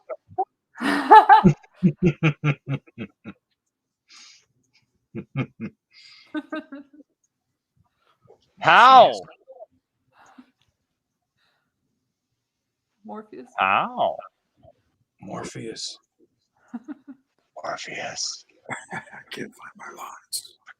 He is the one. He is the one. An explosion takes the entire ship. Interior hall. Agent Smith screams. No. His calm, machine-like expression shredding with pure rage. He rushes Neo. His attack is ferocious, but Neo blocks each blow easily. Then, one quick strike to the chest, he sends Agent Smith flying backwards. For the first time since their inception, the agents know fear. Agent Smith gets up, bracing himself as Neo charges him and springs into a dive, but the impact doesn't come. Neo sinks into Agent Smith, disappearing, his tie and coat rippling as if he were a deep pool of water. Spinning around, he looks to the others and feels something like a tremor before a quake. Something deep, something that is going to change everything. Suddenly, a searing sound stabs through his earpiece as his chest begins to swell. Then balloon as Neo bursts up out of him, and with a final death scream, Agent Smith explodes like an empty husk in a brilliant cacophony of light, his shards spinning away, absorbed by the Matrix, until only Neo is left. Neo faces the remaining agents. They look at each other, the same idea striking simultaneously. They run! Interior, main deck. Sentinels are everywhere, destroying the ship. Neo! Interior, hall. Again, he hears her. He reacts to the ringing phone. Ring. Rushing toward it, even as interior, main deck, a sentinel descends toward Morpheus. On the screen, we see Neo dive for the phone as now! Morpheus turns the key. Interior, overflow pit. A blinding shock of light, white light, floods the chamber. Sentinels blink and fall instantly dead, filling the pit with their cold metal carcasses. Interior, hovercraft. In the still darkness, only the humans are alive. Neo? His eyes open. Tears pour from her smiling eyes as he reaches up to touch her, and she kisses him. It seems like it might last forever. Fade to black. Fade in, close on computer screen, as in the opening. The cursor beating steadily, waiting. A phone begins to ring. Ring. It is answered, and the screen fills instantly with the trace program. After a long beat, we recognize Neo's voice.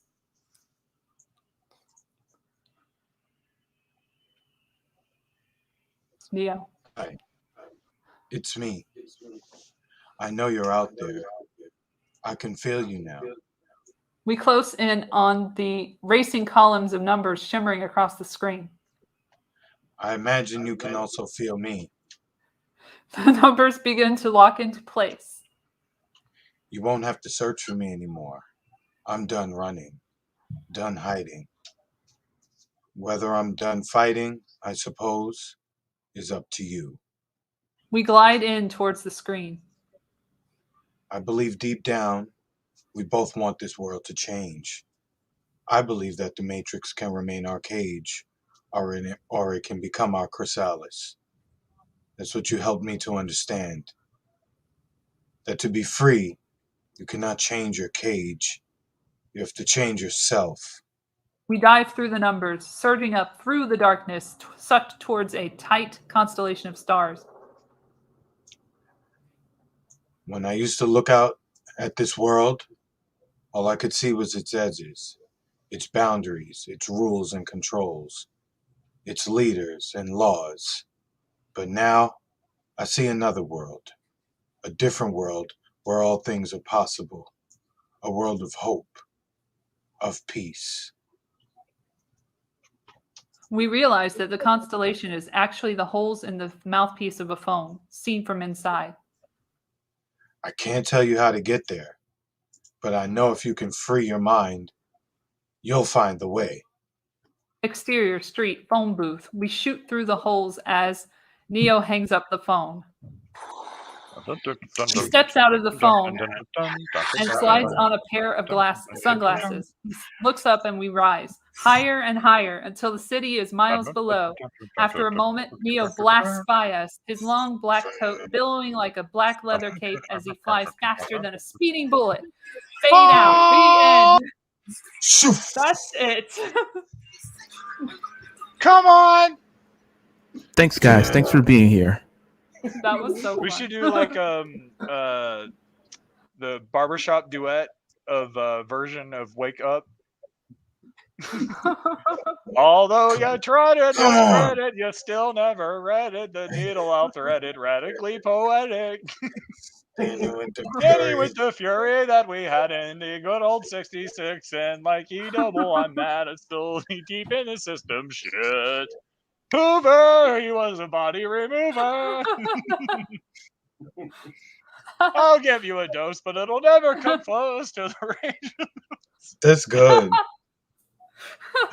I'm gonna make that a thing, guys. That was pretty cool. I didn't realize I could do that with that song. E, you did an excellent job. Excellent. Yeah, E, man. So good. E, I In a gotta give you YouTube-friendly way, man. E, right now Oh I'm my giving god, you the dude, that is Oscar. some next level shit, dude. E, I'm giving you the Oscar, the American Yes. You musical. need to be a voice actor Baby. like yesterday, man. Yes. Yeah, for real. And L, good job keeping all that. Good Lord, you had a lot to read. Yes, you That did. was amazing, No, she L. kept What it did all you do? together. Like she didn't miss a beat, like none. Yes, I did.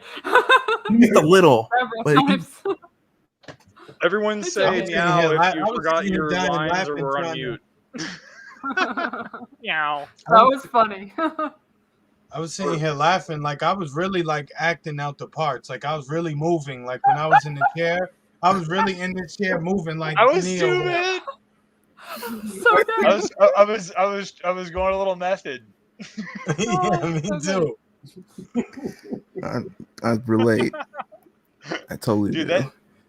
Dude, those sound effects are like next level, man. Oh yeah, That them was shit so is good. funny.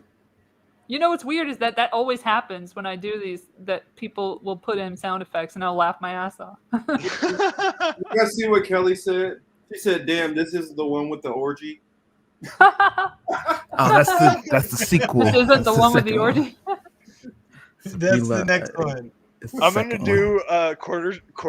It's called Rage Against the Barber or the whatever you call those quartets, whatever those things are, where they like those like annoying as fuck people in those movies, like the fraternity guys get around, they can all do that weird voice shit where they all sing in like harmony or unison, whatever that shit's called. I think it's We got to do a acapella. version for like red pilled music.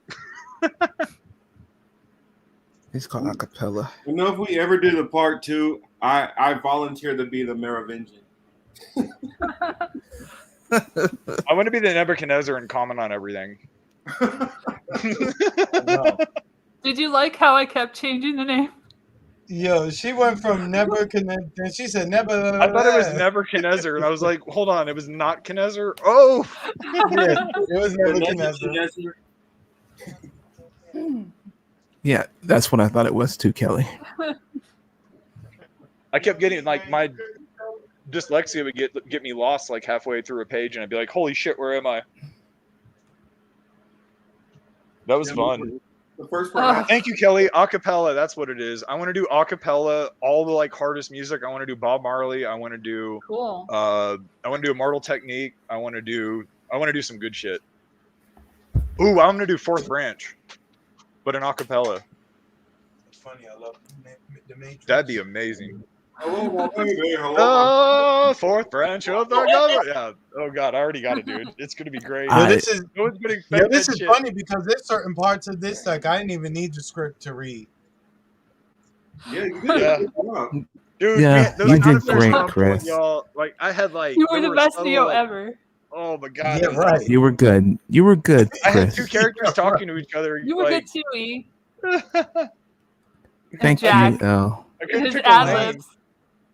Yeah, I ad libbed the whole thing. I messed up characters halfway through, so I just went with it. I was like, fuck it.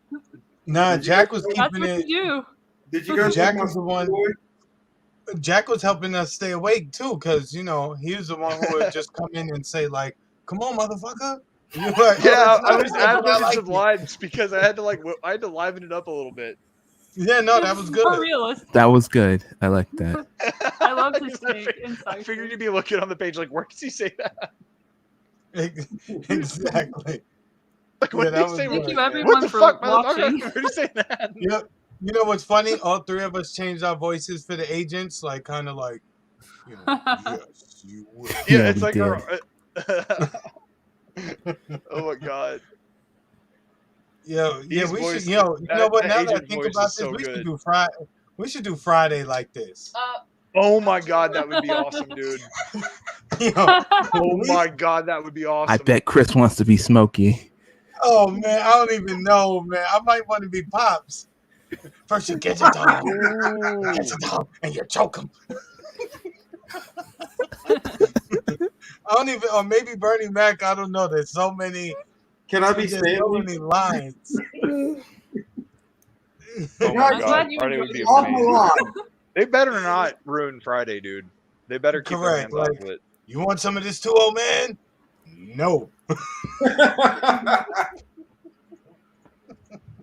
What's up, big worm? Big worm? Exactly. I can't do my Chris You know when Tucker. you're I used to be able to do a Chris Tucker, but then my balls drop. You know, when he would trip. You know, my pops was asking about the bike. Super green. He said, "What bike?" You know, the beach cruiser. The one I lent you last week. A couple days ago. What you mean? That's my bike, punk.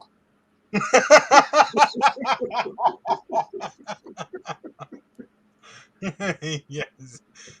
Check out the Super Rocker Funcast. Oh my god. SuperRockerFuncast.podbean.com for more Kelly hilarity. says, "What's next? Some Resident Evil." Resident Evil. You know what? You know what we should do? We'll be the Predator. The first Predator or Ooh. Down, get to the chopper. There you go. You do the chopper. We need to do Get like to the 80 chopper. minutes of just different variations of Get to the Chopper. Everyone doing it in different I know, voices. and right? accents. Mm-hmm. Or we could do Get to the like True chopper. Lies. You remember True Lies when he was like, "I will destroy one American city each week until my demands are met." Then homeboy shaking the camera, Bataraziz, Bataraziz. Aziz Light. Oh, we should do Fifth Element. Is get to the chopper. Yes. I I'm would not love doing to do her. Fifth Element. Chopper. I can't speak the conlang or it's not even a conlang, but it's the gibberish that she speaks. But I can do the No way. Lila Dallas multipass. Multipass. Multipass. Oh, who could do a good boom Multipass. power? Huh? I said, who could do a good boom power? Because Oh, that would be my. funny to do King of the Hill. God damn it, Bobby. That's good. I have to practice it. I Bobby, don't how have much to time I gotta practice tell you not it to if I shit in the could. If I toilet? did it. That would be One real more. good. Or we can do Mr. Anderson and find those damn kids, Beavis and Butthead. Always whacking off in my camper.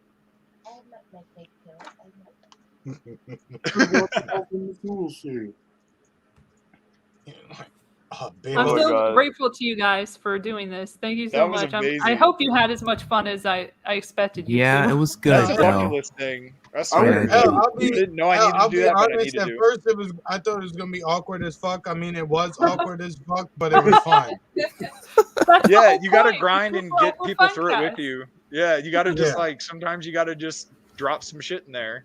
Let's Mm. say, That's the People are show. watching. I say I got That's one that my we could show. do. We could do Shrek. I could be Donkey. Donkey! And waffles. Waffles are delicious. Oh my God, that's a perfect donkey. Donkey! I can't do Donkey! anyone. Shrek. I can't do Shrek without offending my Scottish friends. I can just say Shrek. That's it. I'd like to I try can only say his Farquaad name. if you did it. Oh, you would be a good Farquaad. I loved your Agent Smith. That was so intense. Oh my God, dude. You had, No, you that had was fire. chills. No, that was fire. That was No, pure that was Appreciate fire. it. fire. Thanks, guys. Yeah, You should really like tape yourself. You should really think about like reading books, like you yeah, know, like Audible. legit, dude. You do the reads. You get paid for that Yes. shit. I'll listen to your shit. Yeah, you got the voice inflection and everything perfect, dude. The Yeah, cadence, the yeah, you tone, do. everything was perfect. 100%. I thought about that actually.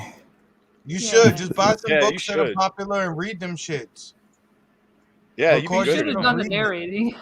Actually, I know what I would pay to hear him read. You guys remember the first part of Major Payne when he's in the hotel room by himself and he's losing? Oh it? no, I don't. It's been so I don't long. remember that. He's like, I've been trapped in here for 3 weeks and I'm starting to lose it. That was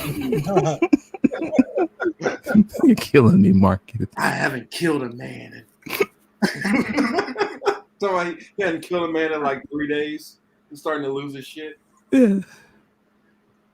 Oh, and slight correction, I did the upper receiver of an AR-15, not an AK-47. Whoever caught that. I don't think anyone in Okay. chat did. Marcus, did you catch that? No, I was so busy laughing at all the other. Me too. All right, all the other stuff. I was trying to speak over it. Yeah, at the end I was like, I need to like figure out how to like make the sound effects go fade out or some shit. I know. I was thinking that What's too. up with all Like, the damn. ringing? Right, when the sound effects Yeah. came in, it got like a whole lot more intense. It There's did. so many phone ringings in this. I never Yeah, heard of ringing. We had the flat out ring, I forgot how many rings there were. ring, motherfucker. Like Ring. the phone that announces itself. And I love And how then we the all alarm. had the same question of who was Reinhardt. Nobody knew who. Yeah, no, I I knew thought it was his boss. I forgot He's that so shit. cool. We know now, but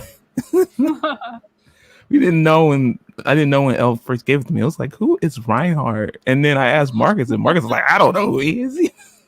I love that though. I was trying to Although do- you and I try was to trying to do discredit, you mouse. still never read it. The needle, I'll thread it radically poetic. Yeah, I was trying to do mouse like how he sounds, like a little like, God, come on, guys. Yeah, I thought it Let's was go look at good. the girl. Yeah, I thought that was good. Here it is. Listen to this. It's been 2 whole weeks since I killed me a man. Oh yeah, Yeah. Okay. Probably yeah, that's it. Oh my God. Okay. Yeah, you would nail that one. Yeah, I could do that. hungry for action. Oh shit. All right, guys, I gotta Thanks, run Kelly. too. Me too. Thank you. Love Thank you you, guys. Elle. Thank you so Thank much you. for staying That up was with us. epic, everyone. Amazing. Appreciate it, job, guys. y'all. Thanks so much. All right, guys, I'll see y'all tomorrow. I'll talk to you guys tomorrow. Okay. Love you guys. Have a good rest of the Oh, weekend. Much love, y'all. I was gonna say, All right, I'm going guys. to be probably doing a breakdown. Since I got tomorrow off, I might be doing the breakdown on Matrix, the movie itself. Okay. If you did need to do a replay, just go back through our.